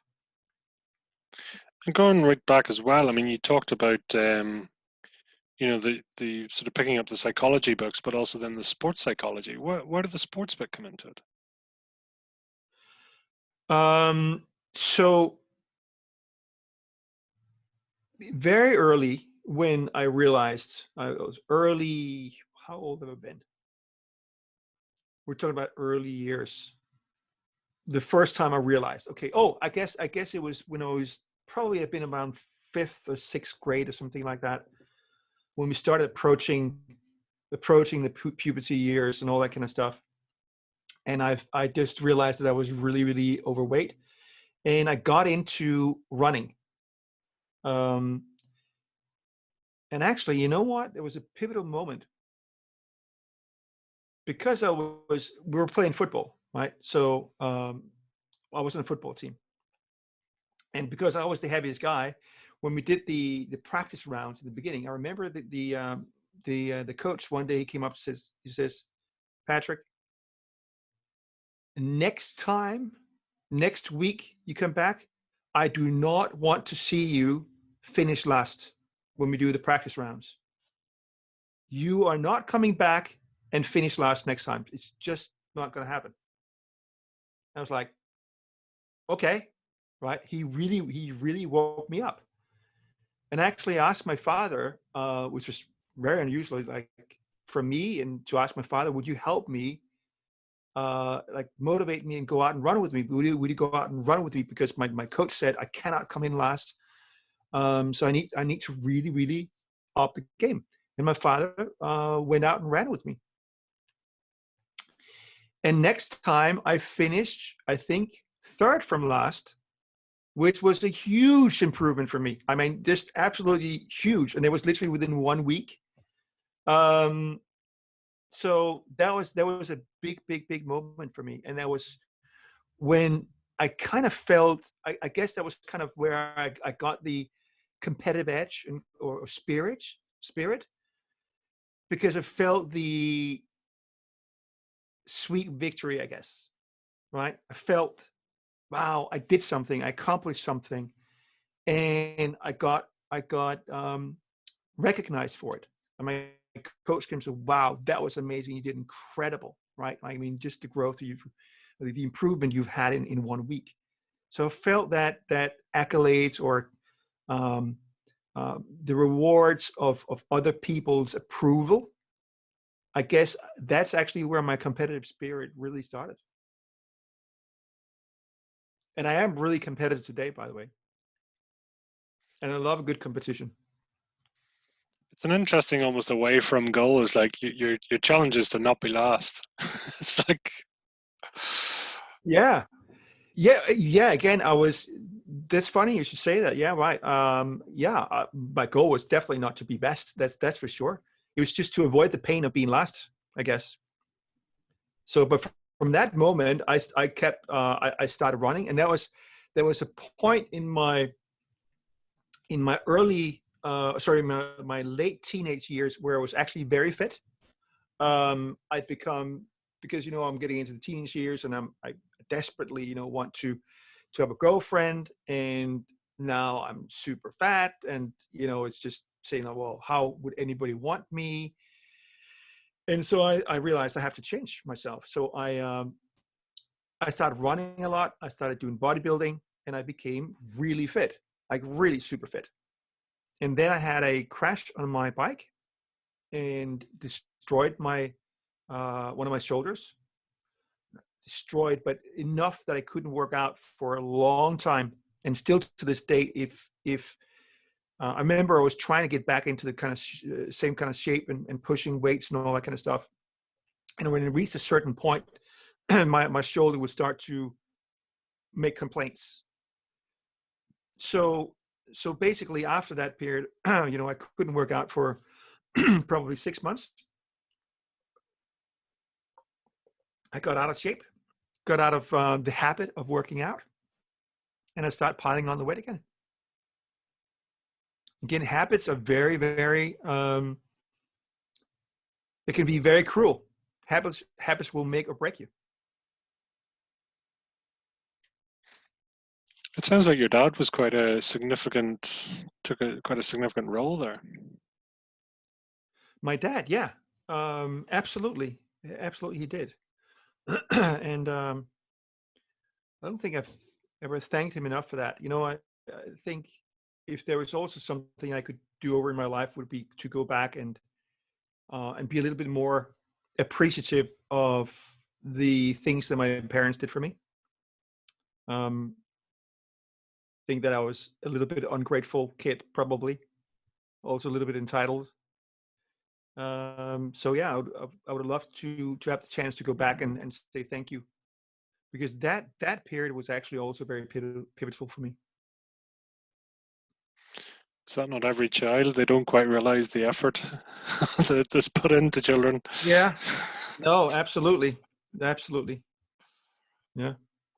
That's mad. Take us forward then to you've arrived in London, Christmas. Sure. Yeah. Oh my. Okay. Oh my God. It's just such a dark period of my life. It was just horrible, horrible, horrible. Like, first of all, there's just the fear of living on the street and the disappointment of falling so low from just having a charmed life where I never had to worry about money. And then suddenly I had to worry about every single pound I spent, like every single.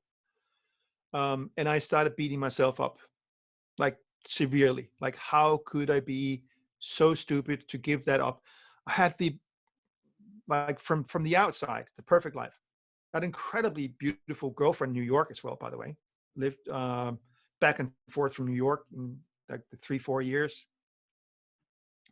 And traveled all over the US with her and by myself. And so like I started beating myself up. How could he be so stupid? How could he be so stupid? And then how come, you're a smart person, how come you can't seem to get it going again? and all of that stress combined, at the time, I actually didn't know that it was emotional stress and all the negative thoughts and all that really made me sick, but it was. So I started having these weird symptoms. I had it was fatigue, I had trouble concentrating.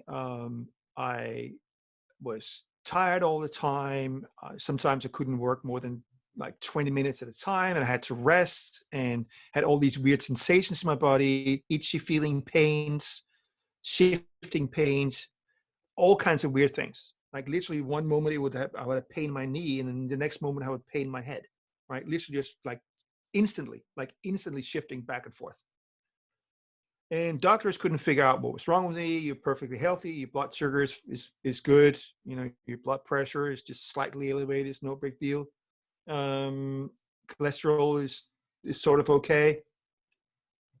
And they just couldn't figure out what was wrong. And because of my first business success was in a health-related network marketing business, I was big time into health and supplements and diet and all that kind of stuff. So I looked a lot into that for years. I started into something that could help me with my symptoms. It all turned out to actually be stress and emotional, which um, I don't know how deep you want to go into this because we can go deep down the rabbit hole. For my health just declined to the point where I thought I was going to die. Honestly, I thought I was going to die. Or even if I survived, I actually wanted to take my own life because it was so horrible that I just didn't want to live. And we're actually only talking about 4 years ago, approximately 4 years ago. Because I was afraid all the time, because what happened is, first of all, I was afraid of my finances, afraid of living in the street. And now I started to get sick and I can't work anymore. I mean, I'm literally like, my brain is shutting down after half an hour sitting at the keyboard. And so now I'm starting to get very, very nervous about my financial future as well. And then like the fear of what's happening with the body, what's going on. So I became incredibly anxious about everything, right? So developed anxiety, big time, like big time anxiety. And for somebody who's never had anxiety, it's very, very, very, you can't, it's just not logical. There's nothing logical about it. You can't understand it from a logical standpoint.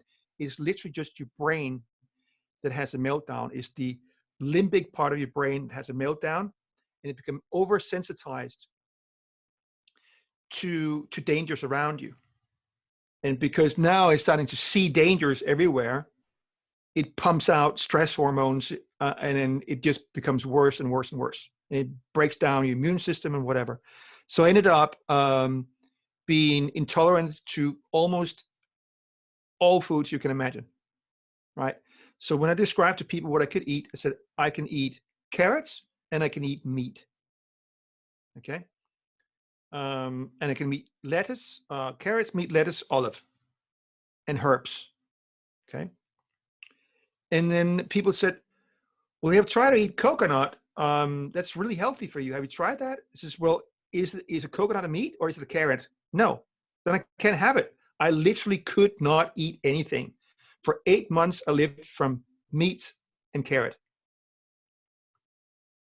I couldn't even use spices, right? I mean, I couldn't do anything to spice up and make a variation of these carrots every day.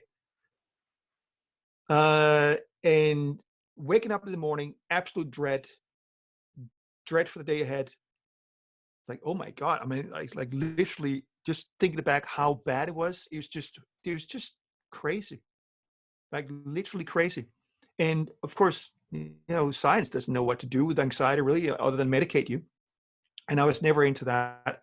I did, the doc did prescribe me some antidepressants, but I never took them because, I was actually afraid of the side effect. You know what the crazy thing is? That one of the side effects of taking antidepressants can be suicidal tendencies, which is completely crazy. Like you take something to overcome feeling really down and can end up having the reverse effect. So I never took the drugs because I was just simply afraid of the side effect.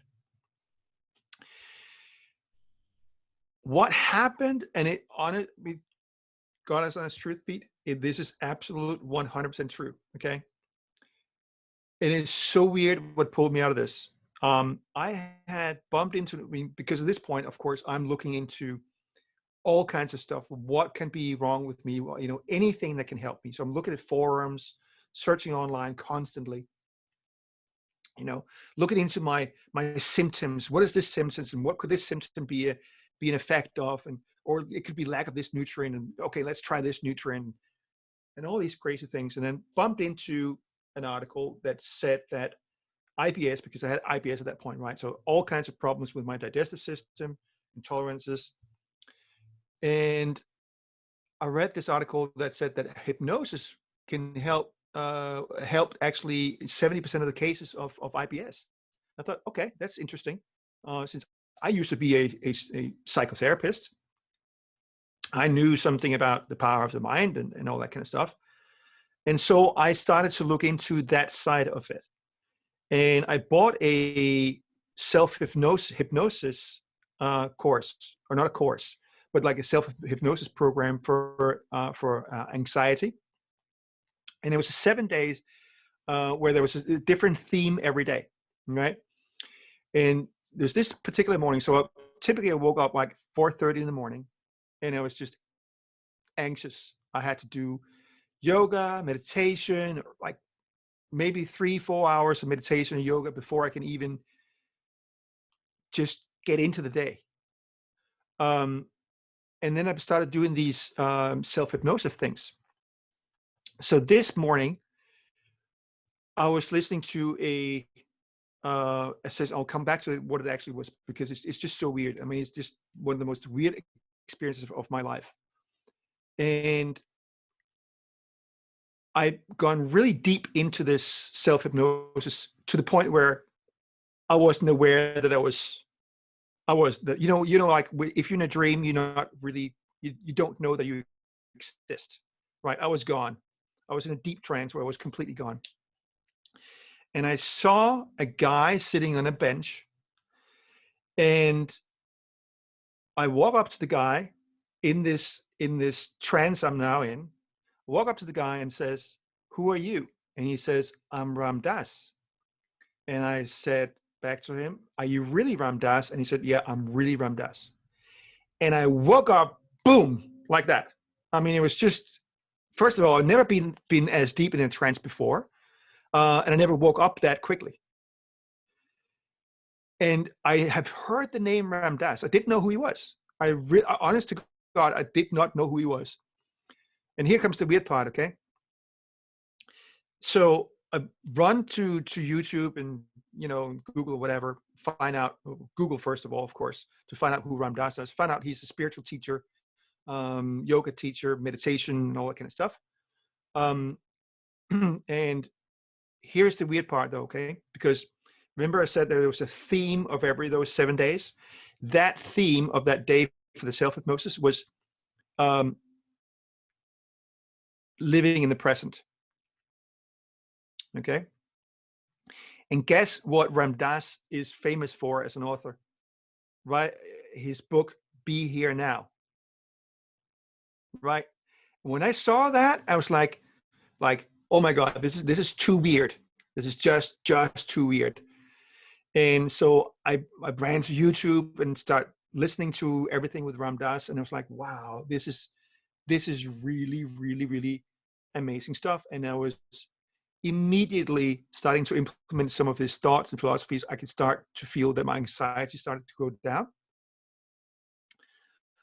And that was kind of the path that led me out of the complete darkness I was in 4 years ago, and back to the path of health.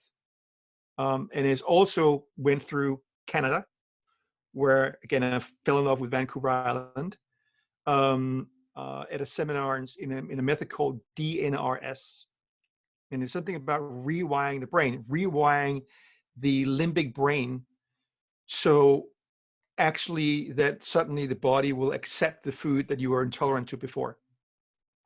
You can literally rewire the brain. So stuff that you could not eat before, suddenly this completely fine to the body. So now I'm eating a little bit of fruit again. I'm eating tons of stuff that I couldn't before, and it's a gradual process. I'm still on that path of teaching my nervous system and my body to gradually accept more and more of the food that I used to be intolerant to. And if that doesn't demonstrate the power of the human mind, I don't know what does. I mean, it's just unbelievable. What, I mean, would you define it as panic attacks, or what? How would you classify that? So I actually only had one. I think I had one panic attack in my life. But no, it's more anxiety, and it's only relatively recent where I started to become very transparent about this, because now that I'm out of it, it's easy for me to talk about it. But also until relatively recent, where it was still there, although it was not nearly as bad. And of course, I don't like to go around and sharing, oh, I'm suffering with anxiety all the time.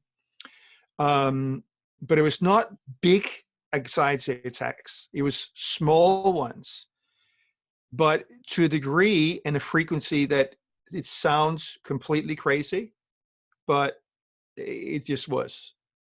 And literally, I was tracking it at some point. It was approximately approximately every 8 seconds, I would have like a minor, just like a small fear of something, right? So I calculated that up, and then that amounts to every 8 seconds is approximately 8,000 times a day. So imagine that 8,000 small anxiety attacks every single day. Again, no logic to it, no logic whatsoever. It's just the brain going into a meltdown and suddenly start to pick up things. It makes disconnects. I mean, it makes faulty connections between things that are dangerous, that is not dangerous, like food, for example. Right? So it's again, it's impossible to explain to people that's never been there what anxiety is like, but it's horrible. Every 8 seconds, afraid of something. What triggered that? Well, it was just as I said before, the constant stress of living 2 steps away from the streets, and then all the negative self-talk, all the negativity. That's what you see. What happens with the limbic brain is that if it's basically, we're not made to the modern world. The way our brain is constructed is really not made for the modern world, right? Because we've developed our way of living so rapidly in the last 100 years, 50 years even, that our brain's just not developed for the modern world. We're developed for heightening our senses, going into a war for 2 days, and we're pumped full of adrenaline, and then we are finished with that war and we survived, and then we go home and everything's normal, and our body will have time to go back and relax and achieve equilibrium, right? But in the modern day, where we're under constant stress, there is no time often to go back and say, you know what, I'm just going to take a week off and relax or whatever. We are constantly being bombarded with input, and that's part of the reason I believe that we see so incredible increase in anxiety and depression, because we simply can't cope with all the stress. It's not huge stresses like it used to be, like we went into war or we were fighting with an animal or whatever, but it's the constants of small stresses that's what really breaks down our immune system, because we just constantly flooding our body with stress hormones, and that's what ultimately can lead to kind of a meltdown in the limbic brain system, which then creates general anxiety, and you just become anxious of everything, simply because the limbic brain is just overwhelmed. So that's not one thing; it's just overwhelm of day in and day out stress of being on the brink of living on the streets. You've gone through these 7 days. You've had this, would you call it a realization, awakening? What would you call it? Yeah, I guess it was a little bit of an awakening, but I think it was more of at least a glimmer of a hope that there could be something that there could be, that maybe, just maybe, that it wasn't just a matter of eating the right things and taking the right nutrients, but maybe it could be that I was just messed up in my head, that it was all emotional, right? I guess that was an awakening, I guess, but it was not like sudden and everything just went fantastic. Because even though I was starting to meditate and I was starting to look into the emotional reasons and all that kind of stuff, I was still feeling very, very bad, right? It was not having any energy, brain fogs. Sometimes it was very hard for me to express what I was trying to say. It's almost like, I don't know, when you have a stroke, that you know what you want to say, but you just can't get it out. That's literally how I was some days. And of course, going to a business meeting, having the fear of being in a situation I can't express what it is I want to express, it just made it even worse, right? But yeah, it was an awakening, and I started to appreciate more the power of the mind. I always understood it, but I was just never really understood honestly how powerful the mind is.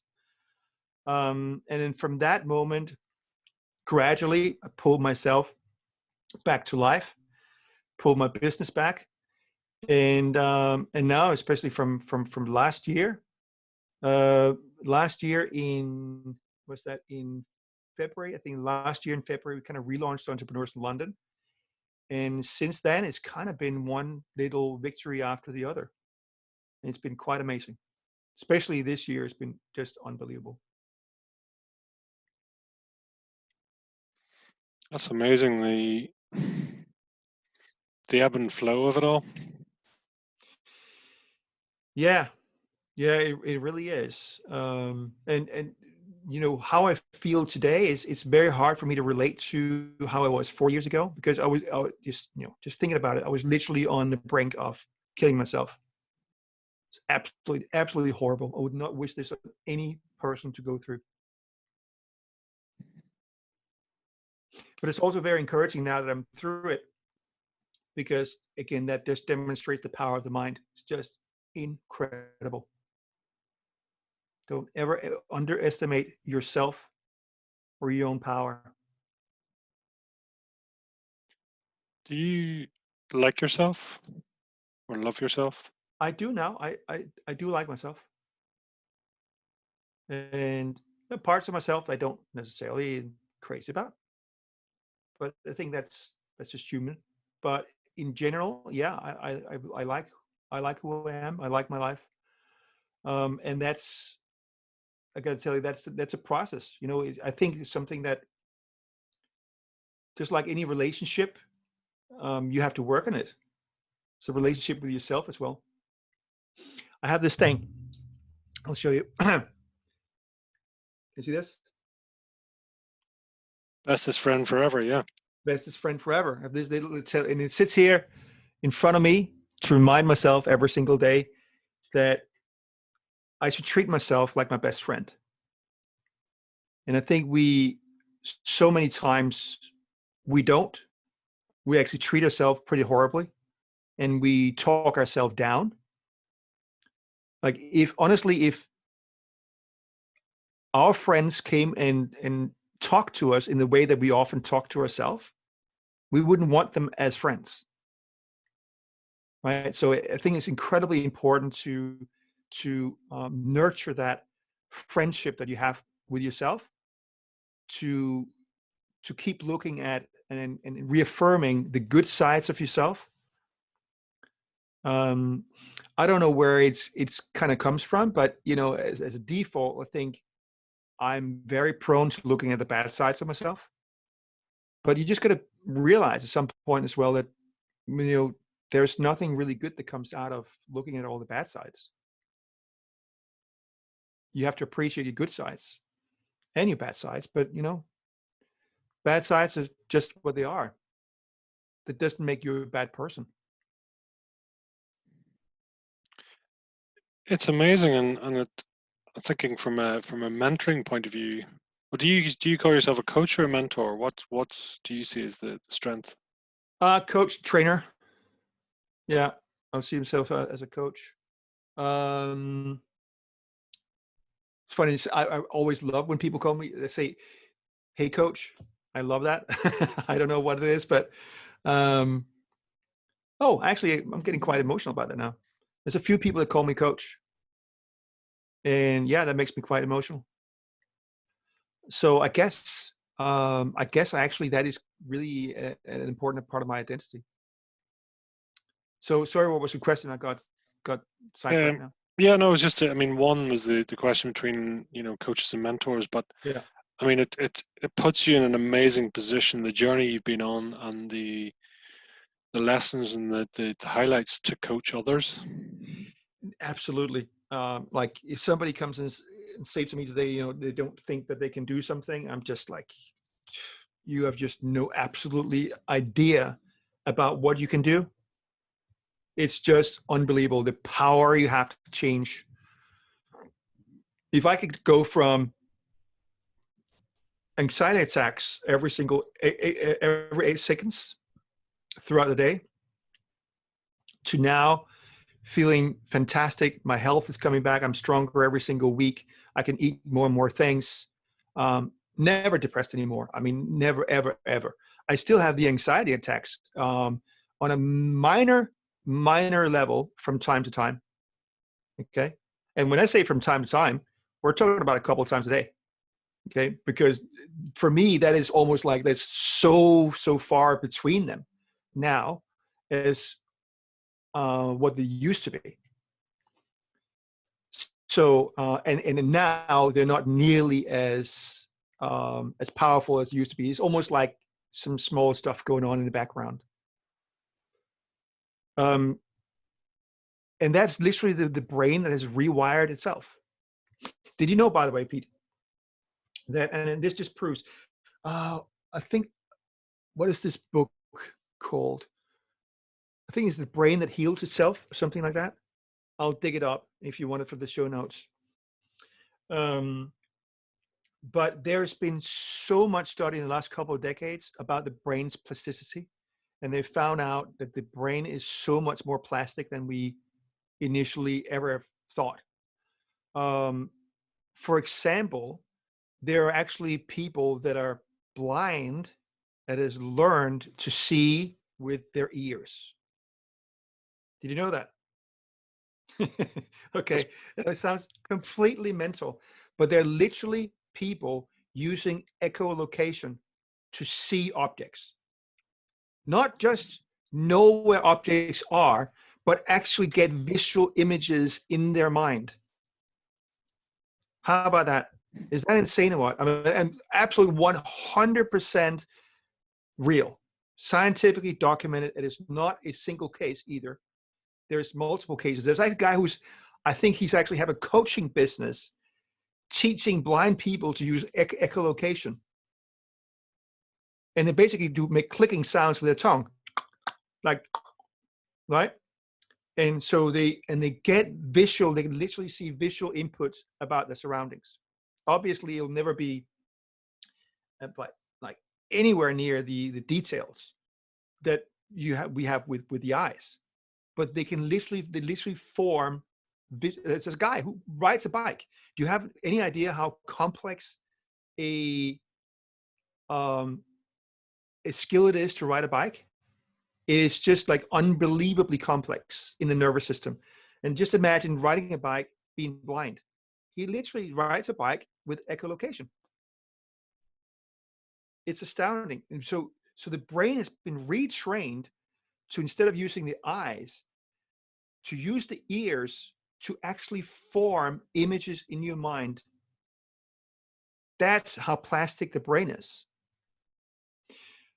I'd really love for everyone, and I give this video to every person I ever have any serious interaction with. Just go to YouTube and search for reverse bike. It's a guy who has a very successful YouTube channel, by the way, called Smarter Every Day. Brilliant YouTube channel.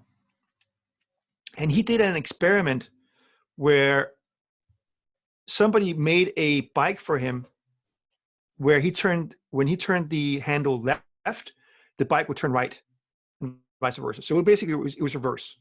And he said, oh, I can learn to ride this bike. It's no problem. And he just couldn't. I mean, he said, this is literally impossible to learn. But he he practiced for 5 minutes a day. And then after 8 months, one moment he couldn't, and the next moment he could. You need to see this video. It is astounding. I mean, it's literally astounding. And that was one of the most important things I've ever learned in my life, is that we just have to repeat a pattern enough times, consistently enough, and it will become solid in the brain. So if there's something that we don't like, if we're afraid of public speaking, for example, if we just continuously push ourselves into the situation of doing it over and over and over and over again, we can completely restructure our brain. So back to this guy with a bike, where you really need to see this video. It's incredible. One moment he could not ride it, the next moment he could. He said for a while, any small thing that would throw his concentration, and then boom, he would fall over. And then suddenly it was just normal. Then he could ride it. Now, what's really interesting is he could not ride a normal bike. He literally could not ride a normal bike. And he's actually doing this experiment live, where he goes to Amsterdam to try to ride a normal bike. And he took him 20 minutes to be able to ride a normal bike again. 20 minutes of practice. And then again, from one moment to the next, suddenly the brain just clicked in. And so that was such an important lesson for me to believe in, to keep the belief in myself that, hey, I can get out of this anxiety. I can rewire my brain. I can start to eat normal again. I just have to reaffirm to the brain, no, this food is not dangerous. It's completely good for you. Just reaffirm that again and again and again and again and again. And we're talking an hour training a day, like on a regular schedule, an hour mental training a day. And then throughout the day, whenever there's anything that pops up. So for example, if I see a piece of chocolate, and normally, the body will just go, oh, I can't have that. That's, you just like, it's part of your identity, right? You know what you can and can't eat. So if you've been intolerant to something for years and years, and know you get really, really sick eating something, you just get a reaction mentally when you see it. It's like, oh, I can't have that. At that moment, you need to break that pattern. You literally need to interrupt that thought. So it's an hour training a day, plus every single instance where a negative thought would pop up, interrupting that negative thought. Because if you just let that negative thought linger, you're literally enforcing the negative pattern. So you need to interrupt all the negative thoughts and practice with your mind every single day. And you can completely restructure your brain. It's a miracle. That's phenomenal. Where are you in terms of your own journey and alignment and overall place in your life? Where I am, well, I think I've taken enough turns in my life to say that I don't know, right? Because I've been surprised to find myself in situations where I thought that there was things that I didn't want in my life anymore, and that there was chapters in my life that I had passed, and suddenly there was just part of myself that had something awakened in me, and I wanted that again. And I've experienced awakenings where suddenly I realized there were parts of myself that, wow, I understood about myself on a deeper level, where suddenly I realized that, oh my God, this is a part of myself that I never expressed, or I never really fully understood this, or I never believed enough in myself in this area of my life. For example, in terms of public speaking training, I never thought I was going to be a public speaking trainer. Never. I never had any ambition for it. And then suddenly, what happened was that, first of all, I mean, I have the love of words as a copywriter, and that's basically mostly how I define myself as a copywriter, marketing strategist. I took some voice training, and it was actually more because I really wanted to learn how to sing. And so I took voice training and found that, holy moly, there's so much you can do with your voice in terms of how to captivate people's attention and to connect with them on a deep level, how to express your emotions through your voice. It was like a whole new world came out for me. And when I started to go out and talk to people, both on a one-to-one basis, but also in groups, of course, the response I got back from people was just, it was like night and day. And now I understood why before that I couldn't sell anything, because I was just giving people great content, but it did it in a very monotone, boring way, right? The techniques I was teaching was absolutely amazing, but it was delivered in a way that was boring and unengaging. So suddenly I see myself coming to life and my business coming to life and people responding to me, my audience is responding to me completely differently.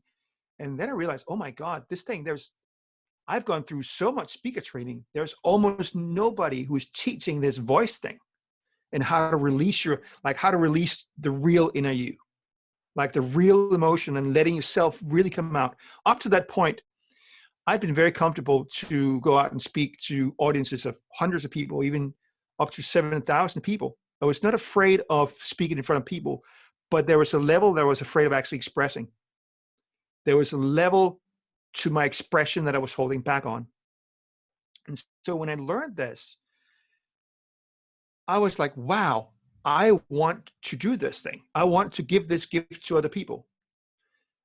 And up to that moment, I've never thought that I would want to do public speaking training. Like, even though I was a good public speaker, I could teach a lot of things, there was lots of things I could teach people. But so what I'm trying to say here is that you just never know what is around the corner. You just never know. There can be, you turn a corner and then suddenly there's something completely new. And you're going to go on a new, exciting journey that you never thought you're going to be on.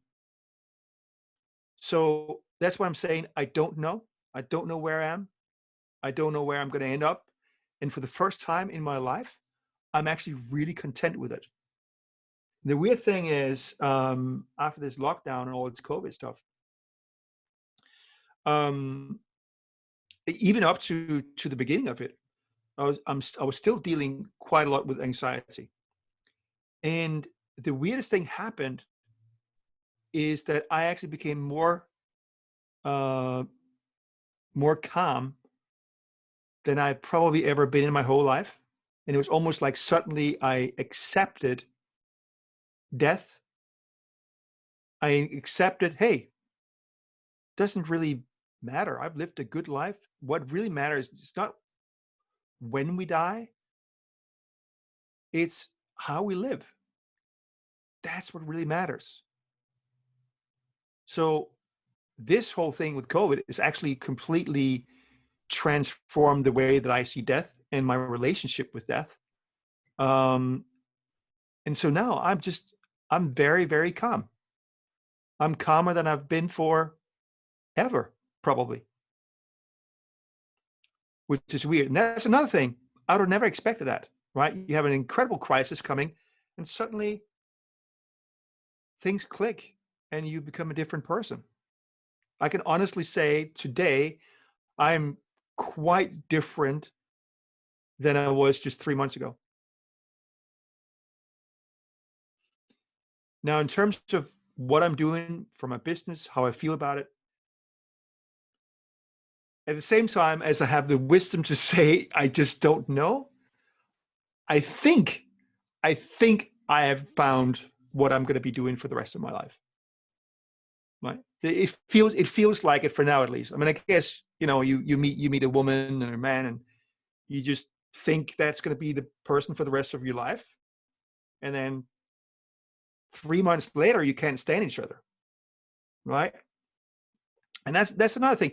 By the way, it's scientifically proven that humans are enormously bad at predicting how they're going to feel about something, right?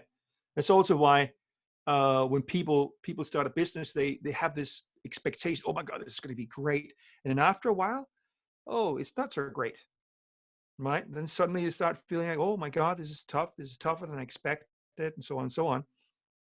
We're quite bad at predicting how we are going to respond in situations and how we're going to feel. Therefore, we're also bad at predicting where we're going to be 10 years from now. We think that person that we said yes to, that's going to be the same person forever. And then 2 years later, you can't stand each other. And it's the same thing with your career sometimes. Sometimes there are things in your soul that is awakened and you just choose another path. And sometimes there are things that are revealed in the business, you didn't like this type of business and you just choose a different path. But right now, I believe, and I think that I have found what I'm going to be doing for the rest of my life. Except I also want to start a food business. And when I get into that, that's probably going to be 70 to 80% of what I want to focus on. Talk to us about your food business. Say again, sorry? Talk to us about your food business. Oh, so okay, I'm not going to share too many secrets, but basically it's going to be a combination of retail products and also a chain of coffee shops. All right, so it's going to be a combination of products that would also typically be able to be sold through a coffee shop, like ice cream, for example. I love ice cream. Now, we talked about ice cream before. So I'm definitely not saying don't ever eat ice cream again. In fact, when we launch our ice cream brand, I say, come and eat our ice cream. Just don't do it every day, because then you'll get overweight. So it's a range of, I wouldn't call them healthy, but healthier indulgences, right? So no fillers, unnatural stuff, no chemicals, it's pure, like pure stuff, real ingredients, and probably organic. If not 100%, then definitely most of it, where we can source organically and where it's economically viable. I'm very interested in your word patterns. You come across very kinesthetically. Yeah. Does that make sense? Yeah, probably. Yeah.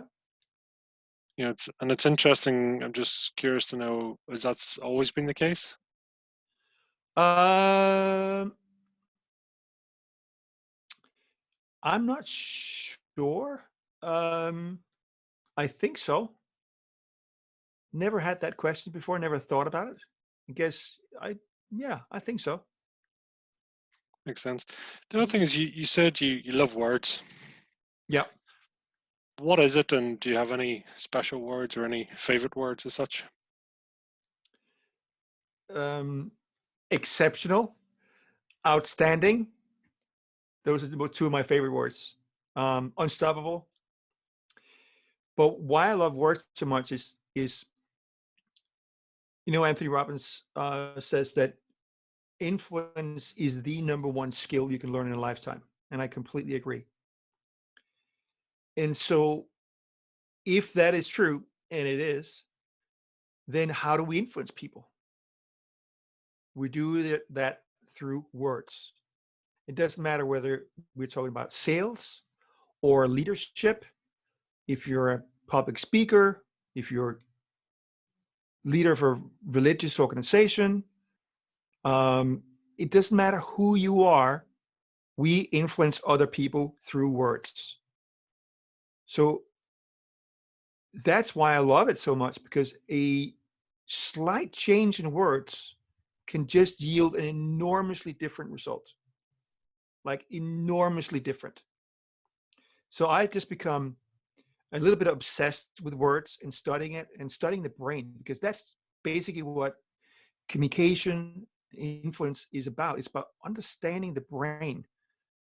And the brain is deeply irrational, actually at a even more irrational. It's been studying here in the last few decades that we are way more rational than previously thought. So it's understanding all these quirkiness of the brain that is so fascinating to me, because you can literally have a website that is not producing any leads, or at least not enough to have a profitable campaign. You can have one ad and it's just not producing at all. And you literally can change maybe 1 or 2 words in a headline on an ad, and suddenly, boom, it can just start going. I mean, it's just astounding, the power of words. I'll give you one example. There was this headline, which was put more romance into your life. Okay. So how could you improve that headline and increase response rate by just changing one letter? Not one word, but just one letter. And it's putting an S at the end of put. So it becomes puts more romance into your life. That yielded a 300% increase in response rate with one letter. I mean, that's those kind of things. It's fascinating to me because if you understand words, if you understand how the brain works, you can literally take a company that is performing okay, change a few words, and then boom, it takes off.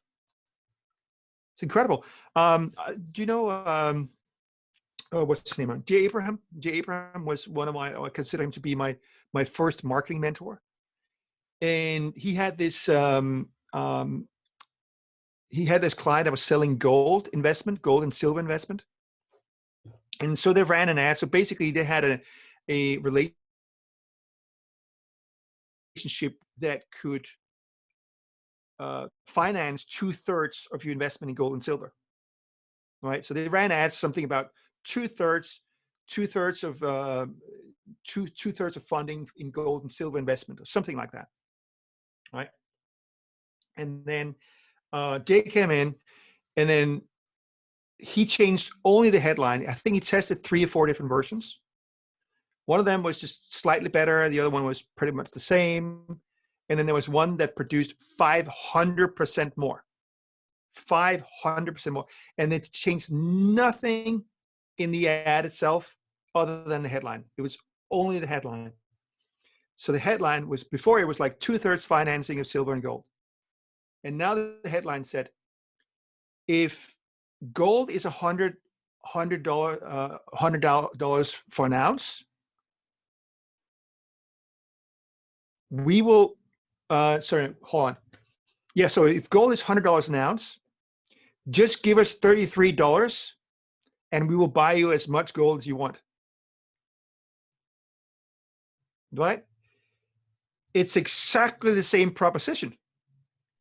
Right? It's exactly the same proposition, but set with different words. That yielded 500% extra in response rate. And he made a small fortune for that. Even I think years later, the ad kept running, and he kept getting royalties from the increased profits. So yeah, so that's why I'm so fascinated about words. Small changes can yield enormously different results, and this is where the battlefield is today in business. Is understanding those small differences in every single step of your sales funnels, in every single step of your interaction with your marketplace. Is understanding how can we tweak the conversion just a little bit here, and in the multiple steps that it takes today is getting a customer and getting customers to stay with you. There's multiple steps. But if you can just increase the conversion 1% in each of these steps, it can mean a difference between a successful business and a failing business. That's powerful. In fact, the best result I've created ever was approximately 600% increase in response rate in 30 minutes of working with them. And that was just changing a headline in an opt-in page. Headline and sub-headline, I believe. 600%. It's such a small thing that goes to show as humans how you paint the picture and how you present is, Yeah. Incredible. Whether it be presentation or speaking skills, but also word skills, it's all communication. Absolutely. And so the smallest differences can yield the biggest differences in results. And it also comes to public speaking, because again, it's words. The only other thing with public speaking is, it's funny, sometimes people ask me, they find out, you also write scripts for video presentations. And yeah, it's words, right? It doesn't matter if you have a sales letter or it's an actual, or it's a presentation where it's live, it's words. So it's exactly the same principles. But when you're delivering in terms of a pitch or live, when you are actually saying it, then your delivery also comes into the picture. And the delivery, and that was such a dramatic, it was an incredible realization for me that, oh my God, prior to this understanding, I just almost felt sorry for my audiences to have to live through the boring presentations that I did. Right? It must have been horrendous. And no wonder nobody wanted to buy from me. It's just horrendous. So when you are talking about personal communication, the words are not enough. You also have to deliver them in a way that is interesting and engaging. And here's the thing, okay, it's really fascinating about the brain. The brain is, so today, of course, attention is the new currency, right? We have to get attention and we have to keep attention of our marketplace. So what does our brain pay attention to? Well, it turns out it is completely absorbed, obsessed almost, if you will, with changes. So when there are changes in your environment, your brain literally have to, and I'm not talking about this, there's no choice. Your brain does not have a choice. If there is a major change in your environment, it does not have a choice. It has to pay attention to it. Okay. Again, it's very important to understand it's not a choice. It's not a conscious choice. It has to pay attention to differences. That's one of the reasons why you have to stand out. You have to do something that is different to be noticed in the marketplace. If you don't do something that is different, you're not going to be noticed. But this plays a role in so many things that you wouldn't expect. For example, think about this. If you listen to your favorite song 20 times in a row, are you going to get bored by it? Probably, right? You listen to it 20, maybe 30 times in a row, you're going to get bored by it, sure. Right? If you eat your favorite food for 5 days in a row, you're going to get bored by it. Okay? If you hang around the same kind of people all the time, you're going to get bored by them. Even your favorites, if you listen to your favorite song, if you think about your favorite song, I guarantee you that there are a lot of variations in the inflection in that song, up and down, up and down, up and down. So people that speak in a very monotone voice, people just are bored with them. The brain is bored out of their mind with people that speak in a monotone voice. And that's what I used to do. So what I'm saying here is that attention comes from constantly changing something for your market. So that means when you're speaking, there's actually 5 things you need to change in your voice to be interesting and compelling.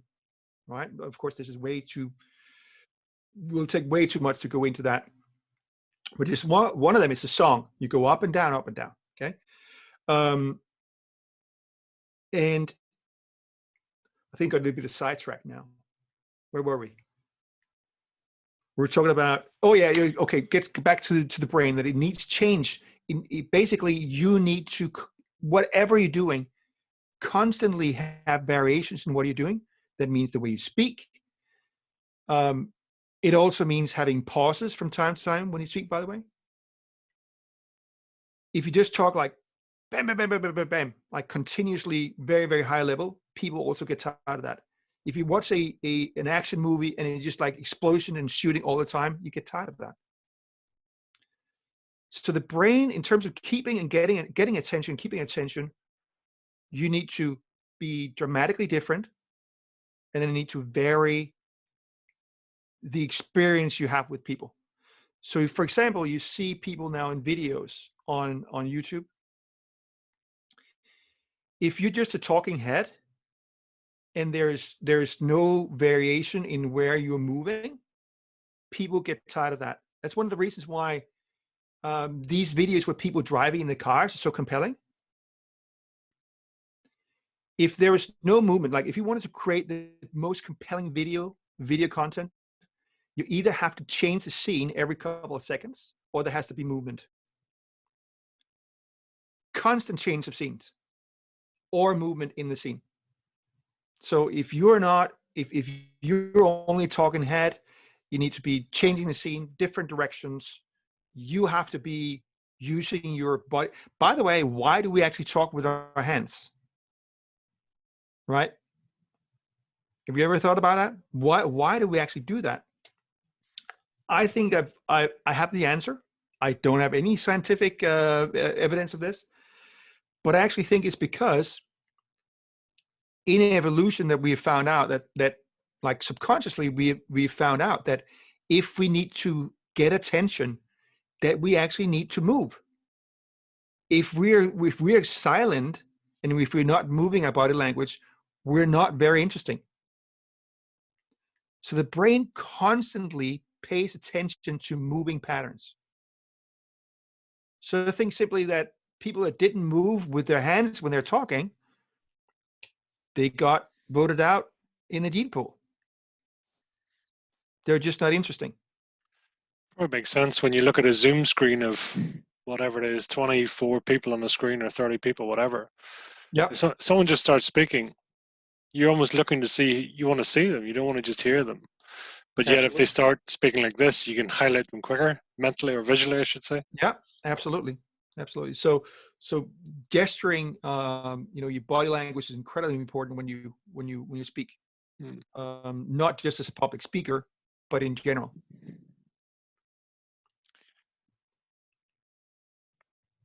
What would you advise your 21-year-old self now?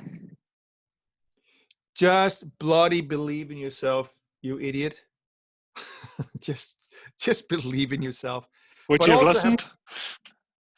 Say again? Would you have listened to yourself? Probably not. Probably not. I mean, I believed enough in myself that I started a business, but I still didn't really believe in myself, if you know what I mean. I mean, I had like so much self-doubt, and I held myself so much back because of that.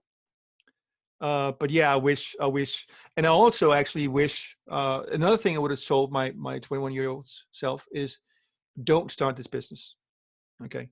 I would have said, get a sales job for 2 years, 1 to 2 years, and then get a job in advertising, marketing for a couple of years, and then start your business. And that's honestly, I think it's one of the best advice you can ever get. If you have no sales skills or marketing skills, if you don't have either, if you have both, that's great, but you must have one of them if you're going to start a business. Without any of them, there's just no chance. You will be eaten alive. Love it. What's your superpower? Um, And this is weird because I used to, again, be so afraid of people. And I think so. I think I have two superpowers, maybe more. I don't know. But what comes to mind is connecting with other people, creating a deep emotional connection and making them feel comfortable. And I think that's part of our success in Entrepreneurs in London. And people say, by the way, like from last year, we made a couple of changes, quite innovative stuff that we started to do in terms of our networking events. And then from last year, like every single time we have somebody coming and say there was the best event I've ever been to. And the thing is because we really focus on the human to human connection. It's not just about business, like, hi, how are you? I'm a web designer. Oh, I'm an accountant, like blah, blah, blah. But actually getting people to really connect with each other on an emotional level, on a human to human, heart to heart level. And when you do that, magic happens. I just absolutely love it. And one of the things that I've become, I don't know really how I'm going to be doing this, but one of the things I've become, I know this is something that I'm going to be pushing out to the world, talking about it on stages, about how we can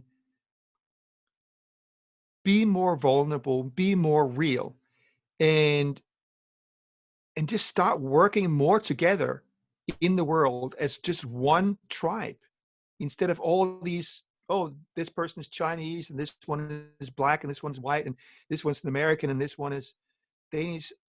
I just don't get that. There is so much magic to connecting and really connecting with another human being. We are the same. We're just completely the same. And that's the message I'm very, very passionate about. And I've seen magical things happen when people become real with each other. So I got a little bit engrossed in that because I'm very passionate. So I kind of got sidetracked from your question again. No, it was about your superpower. Oh, superpower. Yeah. So connecting people. Mm. You have a follow-up question on it? Yeah, no, I was just going to ask, would you consider yourself an influencer? I hate that word. Sorry, I just hate it. Oh my God, I hate that word. It was funny. I was thinking about it yesterday. There's somebody in the last couple of weeks. He approached me and he presented himself as an influencer. And I'm like, dude, if you're an influencer, you wouldn't say it. That's just my opinion. I might be totally wrong, but I kind of hate buzzwords. It's funny, as a copywriter, buzzwords, they work. I just dislike that word influencer. You used it a while ago. That's why I brought it up. No, okay, I might have said influencer, but influence, right? So there's a difference between, I think this thing of being an influencer is a new concept, right? I don't think that existed 10 years ago, 20 years ago. Maybe, I don't know, but it was not. I mean, today is like really up in social media and whatever. But what I was talking about, influence, is different. And influencers typically are people that have a lot of followers, right? And I guess why I'm kind of resisting that word is because I just see a lot of fakery. And I don't necessarily think that just because somebody have 2 million followers, that they actually really should influence anyone. And they actually don't really know what they're talking about in many cases. And for me, influence is much more personal, right? Influence starts, like, I mean, that as I see, there are 3 types of influence, right? Internal influence, how you influence yourself, manage your own thought processes, manage yourself. And that sounds weird. Because why do we need to manage ourselves? Well, there are parts of ourselves that want to do stuff that is not necessarily good for us, like eating ice cream all day long and sit on the couch watching Netflix, right? So we have to be good at influencing this body and mind to do the stuff that will lead us to a result that we want long term. Number 2, personal influence. And that's how you influence people just around you on a one-to-one basis or in small groups, your own personal influence. And of course, if you do that well, then you could grow your influence to influence on a larger scale, on a mass influence. Too many business people, I believe, they, and including myself actually, in the beginning went into thinking, oh, I want mass influence and I'm going to build my brand and everybody's going to love me and I got to get my word out there.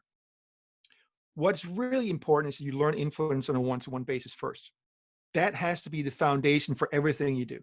So when you go to a networking event, you talk to a client, your friends, you know, everything that you create in your life is based on your ability to influence other people. So I think everyone is an influencer in some word. I'm sick and tired of that word. Um, I think other people perceive me to be an influencer because now we're the biggest business meetup group in Europe. We're in London with 27,000 members. And I'm starting to get influence on a bigger scale, which I'm really, really happy about because there's a lot of things that I want to tell the world. So a lot of things I think we need to get done in the world. So I'm really happy that this is slowly starting to happen. But the most important thing for me about influence is your ability to influence one-to-one basis, another human being. Because if we don't, then we're going to be influenced by other people. Guarantee you, if you don't learn influence, you will be influenced by other people and you will never get your agenda. You will be living in somebody else's agenda. Love it. Thanks for that. What's your, you're saying you're a good chef. What would you make? What's your specialty? I love desserts. Can you actually ice cream? I love ice cream. I'm really, honestly, I don't think there's anybody, well, there's probably some good, really, really good chefs that can make a better chocolate mousse than I can, but I don't know anyone personally that can make a better chocolate mousse than I can. Love it. Mm. Brilliant. You're making me hungry now. I want a chocolate mousse.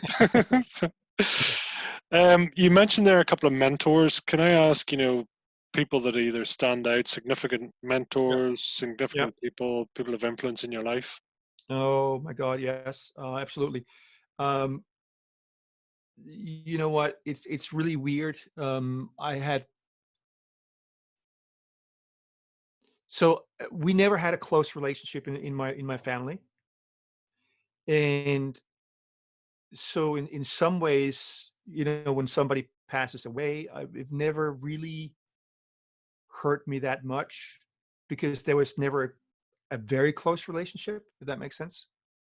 And the weirdest thing that happened with me lately is a guy called Clayton Makepeace passed away, and I was deeply hurt by it. I'd never met him, but he's made the biggest difference in my life. It was through his trainings that I learned really how to write in a way that people paid attention, and I got them to take action. He's definitely one of the top 2 copywriters, top 3, maybe 4 that ever lived. And I'm so grateful for the contribution he's made to my life. The other one is fortunately, and by the way, it was just weird. I mean, I never expected it. It suddenly was like, holy shit, Clayton passed away, and I never got to thank him. The other person is fortunately still alive, and I thank her many times. That was my coach, Peggy Long. And Peggy, if you're hearing this, thank you so much. She taught me so many things. Among other, the concept of there's only 2 things in your life that will create your dreams. It's your choices and your commitments. And she just hammered that into me. It's your choices and your commitments. What's your choices today? What are you committed to? Did you follow through on that commitment? Like, she just hammered it into me. And I'm so ever grateful for that. And she was also an incredibly caring woman, as well as being very, very tough. When I say was, because she's still here, she's still around, but it's been what 10 years since I coached with her. She's very caring, but also incredibly tough. And I think that's a very, very good combination of have tough love, like be really caring, but not be soft when people come to you as if you're a coach, or even with people in your life. If they're doing bullshit that is hurting them, just say it. Hold them accountable to themselves. Be a mirror. It's uncomfortable to be the mirror, and it's also to be uncomfortable to be the person that have the mirror held back at them. But I think it's very, very important. And when you do that, when you actually do that, and you do it because you care about people, you will take those relationships to depth that they weren't before. And that's what Peggy taught me, as well as so many things about how to lead people, but how to connect with people on a deep emotional level. And then once you connect with them, if you really want to influence people, you have to connect with them. You have to be able to connect deeply with them to get them to trust you. If you can't get people to trust you, you can't influence them. Right? So Peggy and Clayton, those were the two, and then Jay Abraham as well. Yeah, those three, those are my three biggies. You mentioned Tony Robbins a couple of times. Would he be there? Oh, Tony Robbins, yeah. I mean, there's so many. There's so many amazing people that I have learned from and listened to, and I'm still continuing to listen to. Tony Robbins, of course, especially thanks, Tony, for your Awaken the Giant Within book that had a major impact on me. And by the way, I really want to give this. Okay, I want to give this before we end, and I really appreciate the time here. It's been very long as well. It's been the longest podcast I've ever done. It's been very, very interesting, Pete. So thank you for that. Thank you. And I have undocked some things in my life where I need to go back and take a look at, especially that period of time, my mid-20s. It's like, holy moly, that period was so fast growth for me. I need to go back and dissect exactly what I did back then and then do the same thing. So yeah, so thanks to Tony. Oh, hey, that book. Oh yeah. Okay, here, I'll get a little bit sidetracked here. So lots of people, they've heard this thing that leaders are readers, okay, which is true. But leaders are actually even more so implementers. And that was one of the biggest mistakes I've made in my life, is just keep on reading, taking another training, and being hooked on learning instead of implementing. And I think lots of people are on that kind of track or treadmill where they're buying books all the time on Amazon, and it's another book, another amazing business book coming out, and almost before they finished reading one book, they go into the next one. And the problem with that is that it is simply not possible. I mean, first of all, if you just read for the sake of reading, there is no point of reading other than entertainment. And unfortunately, that's what most people just read for, entertainment. And why? Because it's uncomfortable to implement. It just is. Either it's boring or it's scary. That's why people avoid it. But they will never get any real benefit out of the books unless they start implementing. So this is what I started doing a couple of years ago, and it is so simple, but I cannot even tell you how profound an impact it'll have on your life if you start doing this. Okay, are you ready? Cool. So when you read a book, you always have a pen with you or highlighter. You highlight all the things that are important. Okay. You put notes in these tabs or markers in there, important points. Then after you've read a chapter or the book, you go back and you find all the underlinings that were the most important, and you handwrite them into a notebook. Okay. And then you carry that notebook with you everywhere, and you look at it from time to time. After you've done, say, 4 or 5 books or something, you've done this, I guarantee you this notebook is going to be so chock full of gold nuggets that it's ridiculous, right? But because you are repeating them, you're seeing them over and over again, now you're starting to make them permanent. And what you should be doing is also saying, okay, this week or this month, I'm going to focus on just this pattern or this idea or whatever it is. I'm going to focus and work on that until it's a part of me. It's a part of my business or whatever it is. That is just a natural part that I don't have to think about it. It's implemented. So I can focus on the next thing. So focus, my advice to people is focus on way fewer things, but put way more focus into them. Focus on way fewer things, but put more focus into them. Honestly, it will transform your life if you read fewer books, you choose more wisely what you put into your brain, but then you work with it, repeat it over and over and over again until it's part of you. Deep, not wide. Absolutely, 100%. You have so many golden nuggets yourself. I mean, there's so many learnings in there, and I did sort of warn you in my age. Wow. I'm a doodler and a mind mapper, and it's like this was blank to begin with. I showed you at the start. Really? Holy moly. That's kind of what I do. Is I love the highlighting and I love the words and the language you use. I mean, it's very specific and it's pointed, and I really like that. Ironically, even though with dyslexia, I still love the language and the power of that.